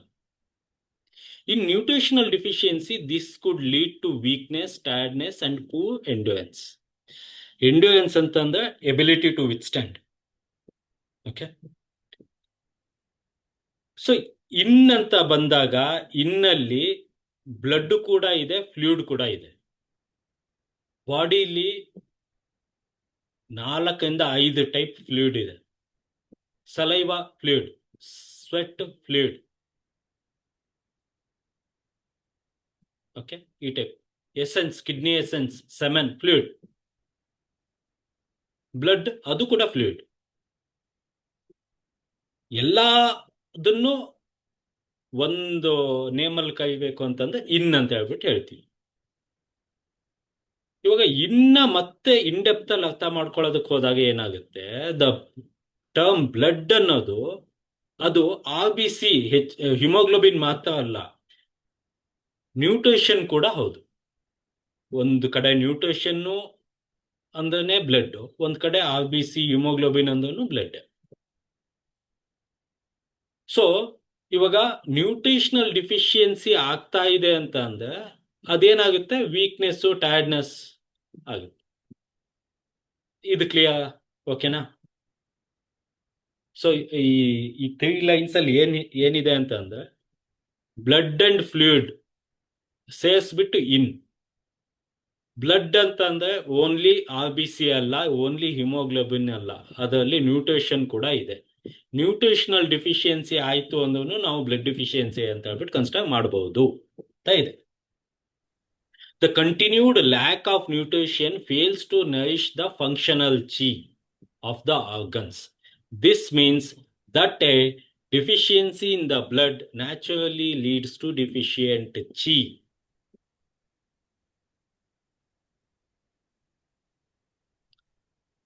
ಇವಾಗ lack of nutrition ಇಲ್ಲ ಅಂತ ಅಂದ್ರೆ ಚಿ ಅಂದ್ರೆ ಏನು? Function, energy ಅಲ್ವಾ? ಆ ಫಂಕ್ಷನ್ ಎನರ್ಜಿಗೆ ಒಂದು ಪೋಷಣೆ ಬೇಕಲ್ವಾ? ನರಿಶ್ಮೆಂಟ್ ಬೇಕು ತಾನೆ. ನರಿಶ್ಮೆಂಟ್ ಇಲ್ಲ ಅಂತಂದ್ರೆ ಯಾವ ಫಂಕ್ಷನ್ ನಡೆಯುತ್ತೆ, ಯಾವ ಎನರ್ಜಿ ತಗೊಂಡು ಏನ್ ಮಾಡೋಣ? ಅದಕ್ಕೆ ನರಿಶ್ಮೆಂಟ್ ಎಲ್ಲಿಂದ ಸಿಗುತ್ತೆ? ನ್ಯೂಟ್ರಿಷನ್ ಇಂದ ಸಿಗುತ್ತೆ. ನ್ಯೂಟ್ರಿಷನ್ ಅಂತ ಅಂದ್ರೆ ಏನು? Part of in.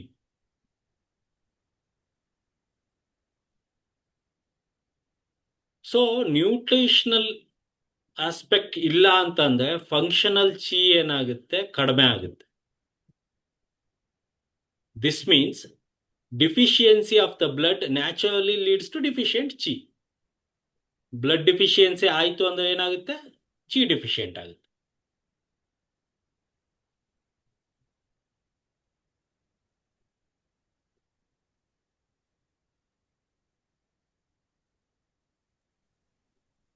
Fine, sir. But when in is deficient, there can be dryness without nutritional deficiency.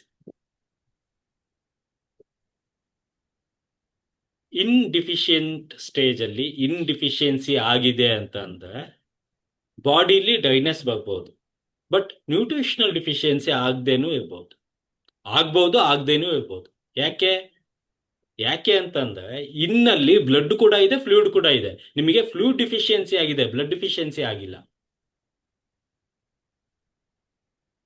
ನೀವು ಫ್ಲೂಯಿಡ್ ಡಿಫಿಷಿಯನ್ಸಿ ಆಗಿರೋದ್ರಿಂದ ಇನ್ಡಿಫಿಷಿಯೆಂಟ್ ಅಂತ ಹೇಳ್ತಾ ಇದ್ದೀರಾ.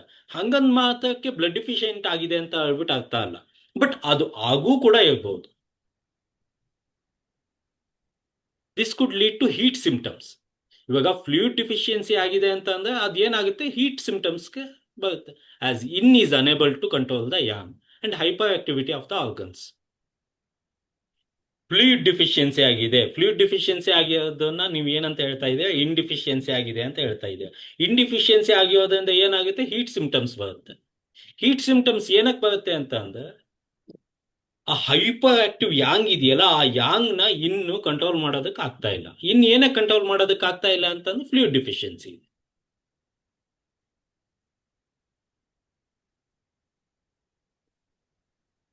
Clear?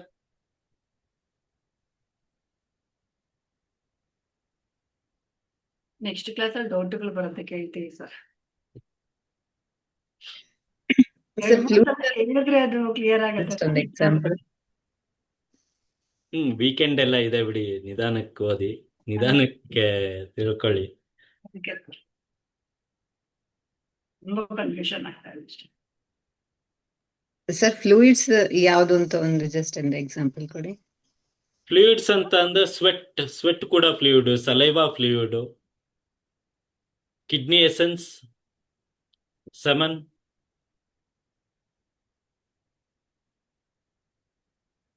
White discharge,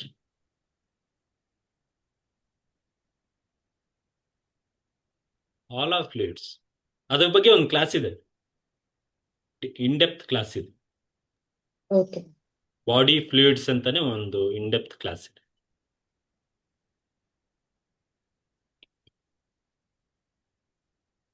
so this is the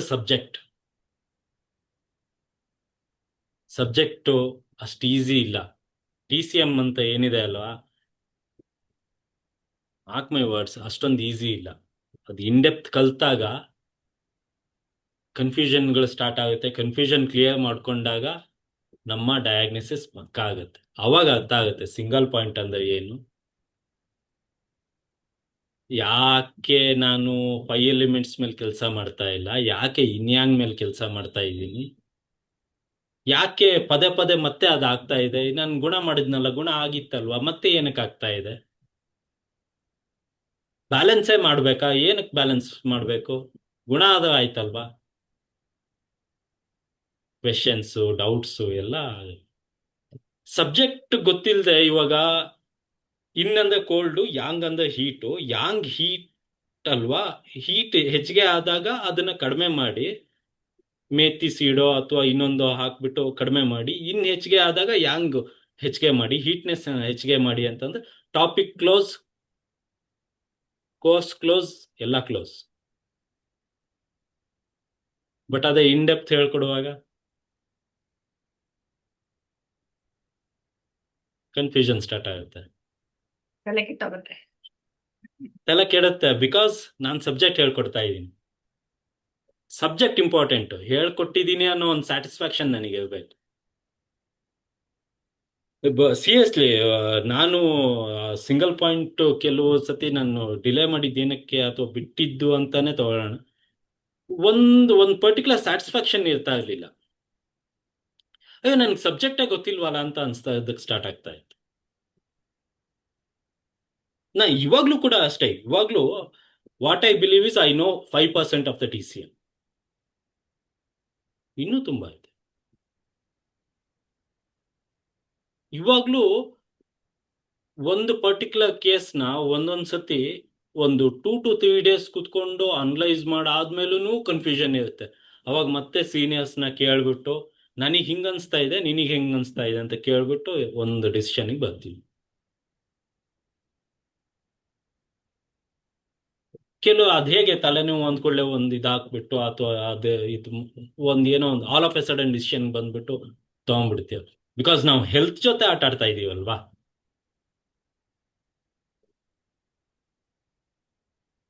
ಏನೋ ಒಂದ್ ಮಷಿನ್ನು ಗಿಷಿನ್ನು ಅಂತ ಅಂದ್ರೆ ಒಂದ್ ಲೆಕ್ಕ ಬಿಡು, ಹೊಸ ತಗೊಂಡ್ರೆ ಆಯ್ತು. ಪಾಪ ಆ ಪೇಷಂಟ್ ಗೊತ್ತೂ ಆಗೋದಿಲ್ಲ ನಾವ್ ಏನ್ ಮಾಡಿದೀವಿ ಅಂತ ಹೇಳ್ಬಿಟ್ಟು. ಯು ವೋಂಟ್ ಬಿಲೀವ್ ಮೀ, ಪ್ಯಾಲ್ಪಿಟೇಷನ್ಗೆ ಎಷ್ಟೋ ಜನ ಬಂದಾಗ ಅವ್ರ ಟಂಗ್ ನೋಡಿದ್ರೆ ಗೊತ್ತಾಗುತ್ತೆ ಇನ್ನೊಂದು ಸ್ವಲ್ಪ ದಿನದಲ್ಲಿ ಆಗುತ್ತೆ ಅಂತ ಹೇಳ್ಬಿಟ್ಟು. ಏನು ಮಾತಾಡೋದಕ್ಕೆ ಹೋಗಲ್ಲ ನಾವು ಪೇಷಂಟ್ ಹತ್ರ. ಪ್ಯಾಲ್ಪಿಟೇಷನ್ಗೆ ಟ್ರೀಟ್ ಮಾಡ್ತೀವಿ, ಅದ್ರ ಜೊತೆಗೆ ಹಾರ್ಟ್ ಯಾಂಗ್ಗೆ ಏನ್ ಟ್ರೀಟ್ ಮಾಡ್ಬೇಕೋ ಅದನ್ನ ಮಾಡ್ಬಿಟ್ಟು ಕಳ್ಸಿರ್ತೀವಿ, ಏನು ಮಾತಾಡೋದಿಲ್ಲ. ಅಲ್ಲಿ ಮೇಲ್ಗಡೆ ಒಬ್ಬ ಇದಾನ, ಅವ್ನು ನೋಡ್ತಾ ಇರ್ತಾನೆ ಅಲ್ವಾ. ನಮ್ ಕೆಲಸ ನಾವು ಮಾಡಿದೀವಿ, ಅದೊಂದು ಸ್ಯಾಟಿಸ್ಫ್ಯಾಕ್ಷನ್. ಸೊ ಹಂಗಾಗಿ ಪೇಷಂಟ್ಗೆ ಕ್ರೋನಿಕ್ ಸ್ಟೇಜ್ನ ನಾವು ಹೇಳಕ್ಕಿಂತ ಮುಂಚೆ ಟೈಮ್ ತಗೊಂತೀವಿ, ನಿಧಾನ ಕೇಳ್ಕೊಂಬರ್ತೀವಿ. ಯಾಕೆಂದ್ರೆ ಒಂದೇ ಸತಿ ಒಂದ್ ಟೈಮ್ ಇರಬೇಕು ಅದನ್ನ ಅರ್ಥ ಮಾಡ್ಕೊಳ್ಳೋದಕ್ಕೆ. ಓ ಹಿಂಗ ನೀವು ಪ್ರಾಬ್ಲಮ್ ಹೇಳಕ್ಕಿಂತ ಮುಂಚೆ ಇನ್ ಕೇಸ್ ಅದಾಯ್ತು ಅಂದ್ರೆ ಸೊಲ್ಯೂಷನ್ ಇದಿದೆ ಅಂತ ಹೇಳ್ಬಿಡಿ, ಇದೇ ಸೊಲ್ಯೂಷನ್ ಇದರಿಂದ ಗುಣ ಆಗ್ಬಿಡ್ತೀಯ ಅಂತ ಹೇಳ್ಬಿಡಿ. ಅವನು ಈ ಪ್ರಾಬ್ಲಮ್ ಬಂದು ನೋಡ್ಕೊಂಬೋಣ ಅಂತ ಹೇಳ್ಬಿಟ್ಟು ಹೇಳ್ತಾನೆ. ಎನಿವೆ, ಟಾಪಿಕ್ ಡೈವರ್ಟ್ ಆಗ್ತಾ ಇದೆ, extremely sorry. So but when in is deficient, there can be dryness without nutritional deficiency. This could lead to heat symptom. Heat symptom ಏನಕ್ಕೆ? In is deficient. In ಅಂತಂದ್ರೆ ಏನು? Body fluid is deficient. And hyperactivity of the organ. Hyperactivity of the organ ಏನಕ್ಕೆ ಆಗ್ತಾ ಇದೆ? As in is unable to control the yang. ಯಾವುದೇ ಒಂದು ಇನ್ ಅಥವಾ yang ಅಲ್ಲಿ ಯಾವುದೇ ಒಂದು ಹೆಚ್ಚಿಗೆ ಆದ್ರೂ ಇನ್ನೊಂದು ಅದನ್ನ ಕಂಟ್ರೋಲ್ ಮಾಡುತ್ತೆ. ಇದು ಒಂದು ಪ್ರಿನ್ಸಿಪಲ್, ಇದು ನೆಕ್ಸ್ಟ್ ಕ್ಲಾಸಲ್ಲಿ ಬರುತ್ತೆ. This is one of the principal. ಯಾವ್ದು ಒಂದನ್ನು ಬಿಟ್ಟು ಇನ್ನೊಂದು ಇರೋದಿಲ್ಲ ಹಾಗೆ. ಸೊ ಒಂದು ಎಕ್ಸಾಂಪಲ್ ತಗೊಂಡ್ರೆ, ಆ woman ಸೆಕ್ರೇಟ್ಸ್ less female hormones during menopause. Menopause, okay. Menopause ಟೈಮಲ್ಲಿ ಫೀಮೇಲ್ ಅಲ್ಲಿ ಏನಾಗುತ್ತೆ, ಹಾರ್ಮೋನ್ಸು ಕಡಿಮೆ ಪ್ರೊಡ್ಯೂಸ್ ಆಗುತ್ತೆ, ಕಡಿಮೆ ಅಮೌಂಟ್ ಅಲ್ಲಿ ಪ್ರೊಡ್ಯೂಸ್ ಆಗುತ್ತೆ. One could say that she is therefore less feminine or less sin. ಇವಾಗ ಫೀಮೇಲ್ ಹಾರ್ಮೋನ್ ರಿಲೇಟೆಡ್ ಏನ್ ಕಡಿಮೆ ಪ್ರೊಡ್ಯೂಸ್ ಆಗುತ್ತಲ್ವಾ, ಹಂಗಾಗಿ ಸ್ವಲ್ಪ ಕಡಿಮೆ ಫೆಮಿನೈನ್ ಅಂತ ಹೇಳ್ಬೋದು. ಯಾಕಂದ್ರೆ ಆ ಟೈಮಲ್ಲಿ ಪೀರಿಯಡ್ಸ್ ಏನೂ ಆಗೋದಿಲ್ಲ, ಮೂಡ್ ಚೇಂಜಸ್ ಆಗ್ತಾ ಇರುತ್ತೆ, ಡಿಸ್ಚಾರ್ಜಸ್ ಏನೂ ಆಗಲ್ಲ, ಅವಾಗ ಲೆಸ್ ಫೆಮಿನೈನ್ ಅಂತ ಹೇಳ್ಬೋದು. Okay. And this causes general dryness in our body. ಇದರಿಂದ ಏನಾಗುತ್ತೆ, ಡ್ರೈನೆಸ್ ಹೆಚ್ಚಿಗೆ ಆಗ್ತಾ ಹೋಗುತ್ತೆ. At the same time she also suffers from heat symptoms such as hot flushes, tachycardia, sleeplessness and restlessness. ಇದೇನಕ್ಕಾಗ್ತಾ ಇರುತ್ತೆ?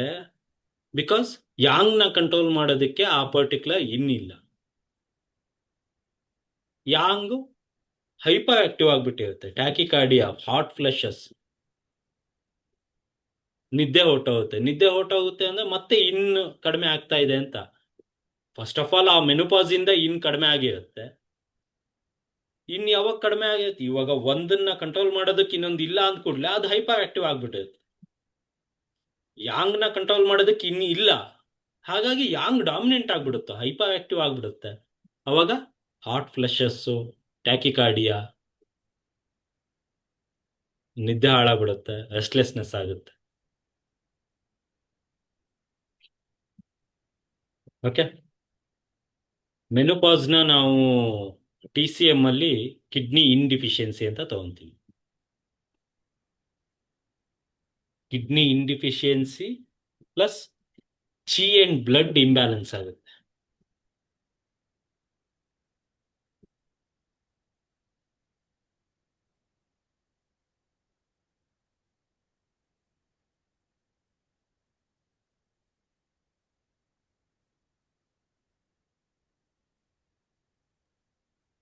T and yin deficiency sir, ಅದು kidney yin deficiency. Slide kidney ಬೇಕಾ? Deficiency slide ಬೇಕಾ ಮೇಡಮ್? ಇಲ್ಲ ಇಲ್ಲ ಹಾ, ಇಲ್ಲ ಇಲ್ಲ ಬೇಡ ಬಿಡಿ. ಡಿಫಿಷಿಯನ್ಸಿ ಮತ್ತೆ chi and chi and blood imbalance.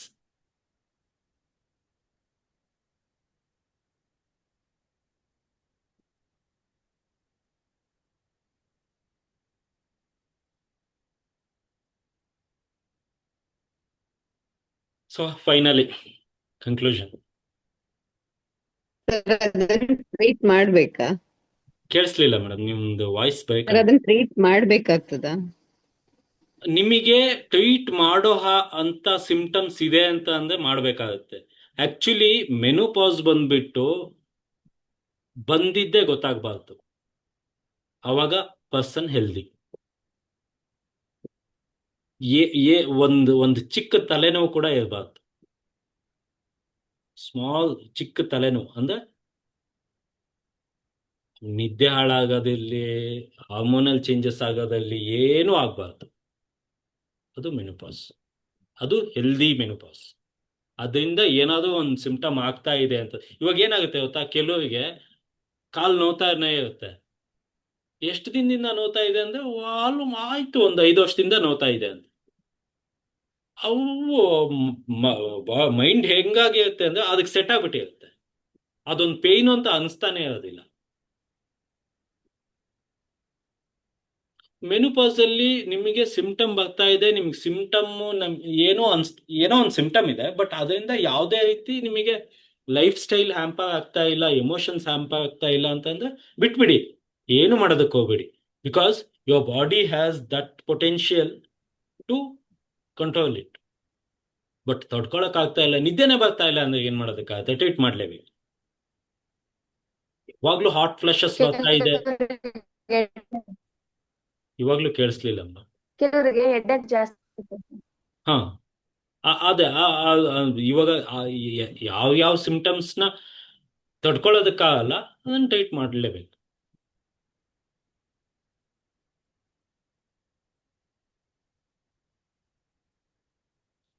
Okay, finally, blood or nutritional deficiency in an organ may cause shrinkage, weakness and tiredness, thus slowing the normal functional energy, whereas the deficiency in would cause dryness and consequent heat symptoms. ಇವಾಗ blood ಅಥವಾ nutritional deficiency ಆದಾಗ ಏನಾಗುತ್ತೆ, organ shrink ಆಗುತ್ತೆ, weakness ಬರುತ್ತೆ, tiredness ಬರುತ್ತೆ. So organ shrink ಆದಾಗ ಇನ್ಡಿಫಿಷಿಯೆಂಟ್ ಆಗಿದೆ ಅಂತ ಹೇಳ್ತೀವಿ. ಅದು ನಾರ್ಮಲ್ ಲ್ಯಾಂಗ್ವೇಜ್ ಅಲ್ಲಿ ಮಾತಾಡೋದಕ್ಕೆ. ಒಬ್ಬ ಅಕ್ಯುಪಂಚರಿಸ್ಟ್ ಇನ್ನೊಬ್ಬ ಅಕ್ಯುಪಂಚರಿಸ್ಟ್ ಜೊತೆ ಮಾತಾಡುವಾಗ ಶ್ರಿಂಕೇಜ್ ಆಗಿದೆ ಅಂತ ಅಂದ್ರೆ ಪ್ರಾಬಬ್ಲಿ ನ್ಯೂಟ್ರಿಷನಲ್ ಡಿಫಿಷಿಯನ್ಸಿ ಆಗಿದೆ ಅಥವಾ ಬ್ಲಡ್ ಡಿಫಿಷಿಯನ್ಸಿ ಆಗಿದೆ ಅಂತ ಮಾತಾಡಬೇಕು. ಸೊ ಇದರಿಂದ ಈ ಶ್ರಿಂಕೇಜ್ ಇಂದ ಏನಾಗುತ್ತೆ, ವೀಕ್ನೆಸ್ ಆಗುತ್ತೆ, ಟಯರ್ಡ್ನೆಸ್ ಆಗುತ್ತೆ. ಈ ಬ್ಲಡ್ ಅಥವಾ ನ್ಯೂಟ್ರಿಷನಲ್ ಡಿಫಿಷಿಯನ್ಸಿ ಆಗಿರೋದ್ರಿಂದ ಅಗೇನ್ ಫಂಕ್ಷನಲ್ ಎನರ್ಜಿ ಮತ್ತೆ ಹ್ಯಾಂಪರ್ ಆಗುತ್ತೆ.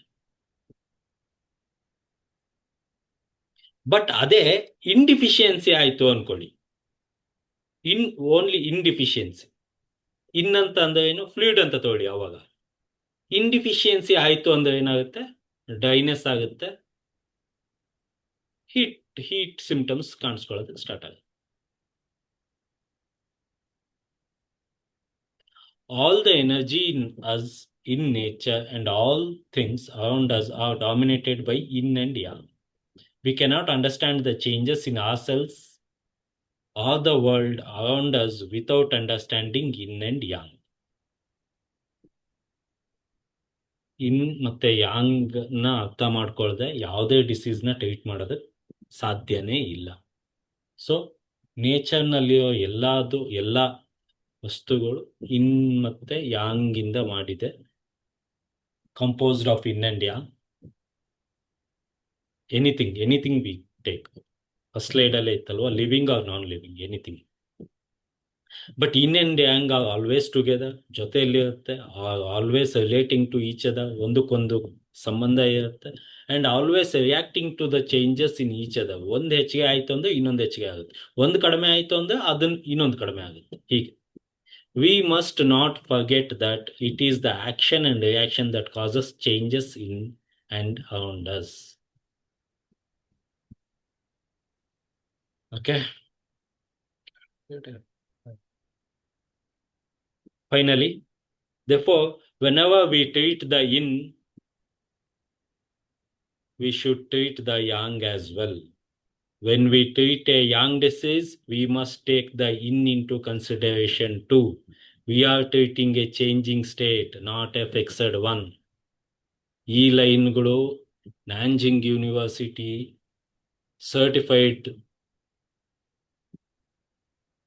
ಒಬ್ಬ ಸೀನಿಯರ್ ಪ್ರೊಫೆಸರ್ ಕೊಟ್ಟಿರೋ ಬುಕ್ದು ನಂದನ್. ನಾನು ಇದನ್ನು ಫಾಲೋ ಮಾಡ್ತಾ ಇದ್ದೀನಿ ಅಷ್ಟೆ. ಫಾಲೋ ಮಾಡ್ಬಿಟ್ಟು ಹೇಳ್ತಾ ಇದ್ದೀನಿ. ತುಂಬಾ ಜನ ಒಪ್ಕೊಳ್ಳಲ್ಲ, ಏನು ಮಾಡೋದಕ್ಕಾಗಲ್ಲ. ಸೊ ಯಾವಾಗ ಇನ್ನ ಟ್ರೀಟ್ ಮಾಡ್ತೀವಿ ಅವಾಗ ಯಾಂಗ್ನ ಟ್ರೀಟ್ ಮಾಡಬೇಕು. ಯಾವಾಗ ಯಾಂಗ್ನ ಟ್ರೀಟ್ ಮಾಡ್ತೀವಿ ಅವಾಗ ಇನ್ನ ಟ್ರೀಟ್ ಮಾಡಬೇಕು. ನಾವು ಒಂದು ಚೇಂಜಿಂಗ್ ಸ್ಟೇಟ್ನ ಟ್ರೀಟ್ ಮಾಡ್ತಾ ಇದ್ದೀವಿ. ಯಾವುದೋ ಒಂದು ಫಿಕ್ಸ್ಡ್ ಸ್ಟೇಟ್ ಹಂಗೆ ಇರ್ತದೆ, ಫಿಕ್ಸ್ ಆಗಿ ಹಂಗೆ ಇರುತ್ತೆ ಅನ್ನೋದನ್ನ ಟ್ರೀಟ್ ಮಾಡ್ತಾ ಇಲ್ಲ. ಇಲ್ಲಿ ಇನ್ನ ಟ್ರೀಟ್ ಮಾಡೋದಕ್ಕೆ ಹೋದಾಗ ಯಾಂಗ್ ಸುಮ್ಮನೆ ಕುತ್ಕೊಳ್ಳುತ್ತಾ? ಯಾಂಗ್ ಕೋಪ ಬರುತ್ತೆ ಅಲ್ವಾ? ಅಥವಾ ಯಾಂಗ್ನ ಒಂದನ್ನ ಟ್ರೀಟ್ ಮಾಡ್ತಾ ಇದ್ದಾಗ ಇನ್ಗೆ ಕೋಪ ಬಂದೇ ಬರುತ್ತೆ. Because yin and first principle ನಾವು ಕಲ್ತಿರೋದೇ ಅದಲ್ವಾ, yin and yang interdependent. ಮತ್ತೆ ಇನ್ನು ಒಂದನ್ನೇ ಮುಟ್ಟೋದಕ್ಕೆ ಹೋದ ಲಾಜಿಕ್ ಎಲ್ಲಿಂದ ಬಂತು? ಲಾಜಿಕಲಿ ನಾವು ಬುಕ್ದು ಬಿಟ್ಬೇಡ, logically speaking yin and yang interdependent ಅಂತ ಕಲ್ತಿದೀವಿ. ಅದು ಪ್ರಿನ್ಸಿಪಲ್ ಅಂತ ಹೇಳ್ಬಿಟ್ಟು ಕಲ್ತಿದೀವಿ. ಮತ್ತು ಓನ್ಲಿ ಇನ್ನನ್ನ ಟ್ರೀಟ್ ಮಾಡ್ಕೊಂಡು ಹೋದ ಅಥವಾ ಓನ್ಲಿ ಯಾಂಗ್ನ ಟ್ರೀಟ್ ಮಾಡ್ಕೊಂಡು ಹೋದ ಇನ್ನೊಂದು ಕೋಪ ಮಾಡ್ಕೊಳಲ್ವಾ?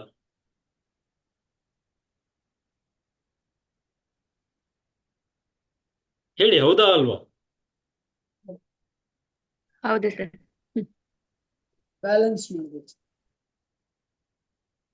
ಸರ್. ಯಾಂಗ್ ಎಕ್ಸೆಸ್ ಇದ್ದಾಗ ಇನ್ನೊಂದು ರೈಸ್ ಮಾಡ್ಲೇಬೇಕಲ್ವಾ?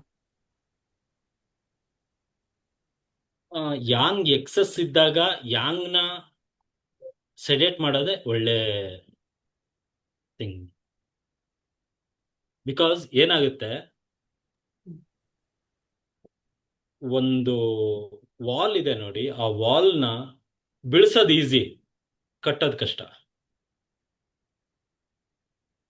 ನನ್ನ ವಾಯ್ಸ್ ಕೇಳಿಸ್ತಾ ಇದೆಯಾ? ಕೇಳ್ತದೆ ಸರ್. ಓಕೆ, Yes, ಅದೇ sir, ಕೇಳಿಸ್ತಾ ಇದೆ.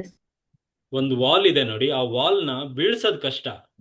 ಸಾರಿ, ಬೀಳ್ಸೋದು ಈಸಿ, ಕಟ್ಟೋದು ಕಷ್ಟ. ಕಡಿಮೆ ಮಾಡೋದು ಈಸಿ, ಹೆಚ್ಚಿಗೆ ಮಾಡೋದು ಕಷ್ಟ. ಸೊ ಯಾವ್ದಾದೋ ಒಂದು ಎಕ್ಸಸ್ ಇದೆ ಅಂತ ನಿಮ್ ಪಕ್ಕ ಆಯ್ತು, ನಿಮ್ ಎಲ್ಲಾ ಡಯಾಗ್ನೋಸಿಸ್ ಇಂದ ನಿಮಗೆ ಅದು ಎಕ್ಸಸ್ 100% ಎಕ್ಸಸ್ ಇದೆ ಅಂತ ಅಂದ್ರೆ ಅದನ್ನ ಸೆಡೆಟ್ ಮಾಡೋದೇ ಒಳ್ಳೇದು.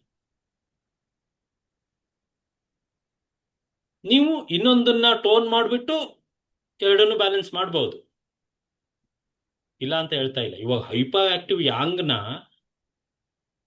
ಇನ್ಕ್ರೀಸ್ ಮಾಡಿಬಿಟ್ಟು ಮಾಡ್ಬೋದು, ಬಟ್ ಅದು ತುಂಬಾನೇ ಟೈಮ್ ತಗೊಳುತ್ತೆ. ಅಷ್ಟೊತ್ತಿ ಒಂದ್ಸತಿ 2 ಸಿಟ್ಟಿಂಗ್ ಬರ್ತಾರೆ ಪೇಷಂಟ್, ಅದಾದ್ಮೇಲೆ ಮುಖಾನೇ ನೋಡಲ್ಲ, ರಿಸಲ್ಟೇ ಬರಲ್ವೇ?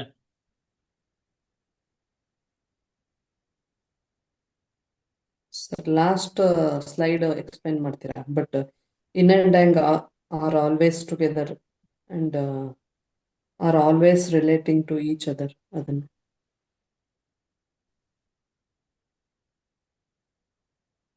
But yin and yang are always together. ಇದೇನಿದೆ ಗೊತ್ತಾ, ಇದು principle madam, yin and yang principle ಇದಿದೆ ಮುಂದೆ. ಬಟ್ ಇವಾಗ್ಲೇ ಹೇಳ್ತೀನಿ ನೋಡಿ, ಇನ್ ಅಂಡ್ ಯಾಂಗ್ ಬಂದ್ಬಿಟ್ಟು ಯಾವಾಗ್ಲೂ ಜೊತೆಯಲ್ಲಿ. ಸರ್ ನಿಮ್ ವಾಯ್ಸ್ ಕೇಳ್ತಿಲ್ಲ. ಇವಾಗ ಕೇಳಿಸ್ತಾ ಇದೆಯಾ? ಕೇಳಿಸ್ತಾ ಇದೆ sir. Okay. Yin and yang ಬಂದ್ಬಿಟ್ಟು ಯಾವಾಗ್ಲೂ ಜೊತೆಯಲ್ಲಿ ಇರುತ್ತೆ. ಇನ್ ಮತ್ತೆ ಯಾಂಗು ರಿಲೇಶನ್ಶಿಪ್ ಅಲ್ಲಿ ಇರುತ್ತೆ ಯಾವಾಗ್ಲೂ. ಇನ್ ಹೆಚ್ಚಿಗೆ ಆದ್ರೆ ಯಾಂಗ್ ಹೆಚ್ಚಿಗೆ ಆಗೋದು, ಯಾಂಗ್ ಹೆಚ್ಚಿಗೆ ಆದ್ರೆ ಇನ್ ಹೆಚ್ಚಿಗೆ ಆಗೋದು, ಒಂದ್ ಹೆಚ್ಚಿಗೆ ಆಯ್ತು ಅಂದ್ರೆ ಇನ್ನೊಂದು ಹೆಚ್ಚಿಗೆ ಆಗೋದು. ಈ ಟೈಪ್ ಯಾವುದೋ ಒಂದು ರಿಲೇಶನ್ ಅಲ್ಲಿ ಇರುತ್ತೆ. We must not forget that if it is the action and reaction that causes changes in and around us. ಯಾವುದೇ ಒಂದು ಆಕ್ಷನ್ಗೆ ನ್ಯೂಟನ್ಸ್ ಥರ್ಡ್ ಲಾ, ಯಾವುದೇ ಒಂದು ಆಕ್ಷನ್ಗೆ ರಿಯಾಕ್ಷನ್ ಇದ್ದೇ ಇರುತ್ತೆ. ಇಷ್ಟೇ. ಕೆಳಗಡೆ ಎಲ್ಲ ಇನ್ನು ಎಕ್ಸ್ಪ್ಲೇನ್ ಮಾಡ್ಬೇಕಾ?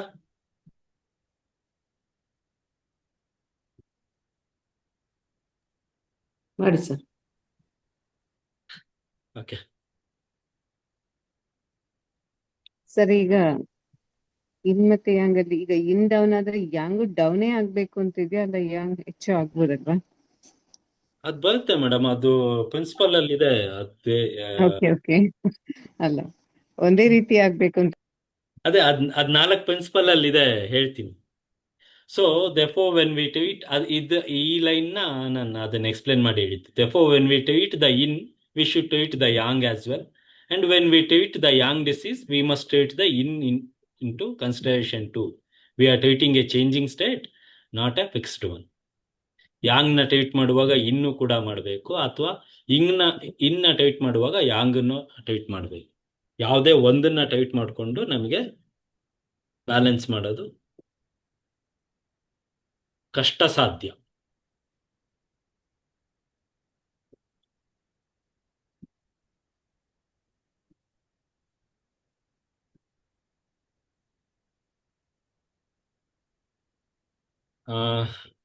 ನೆಕ್ಸ್ಟ್ 5 ಫೇಸಸ್ ಇದೆ, ಅದನ್ನ ನೆಕ್ಸ್ಟ್ ಕ್ಲಾಸಲ್ಲಿ ತಗೋತೀನಿ.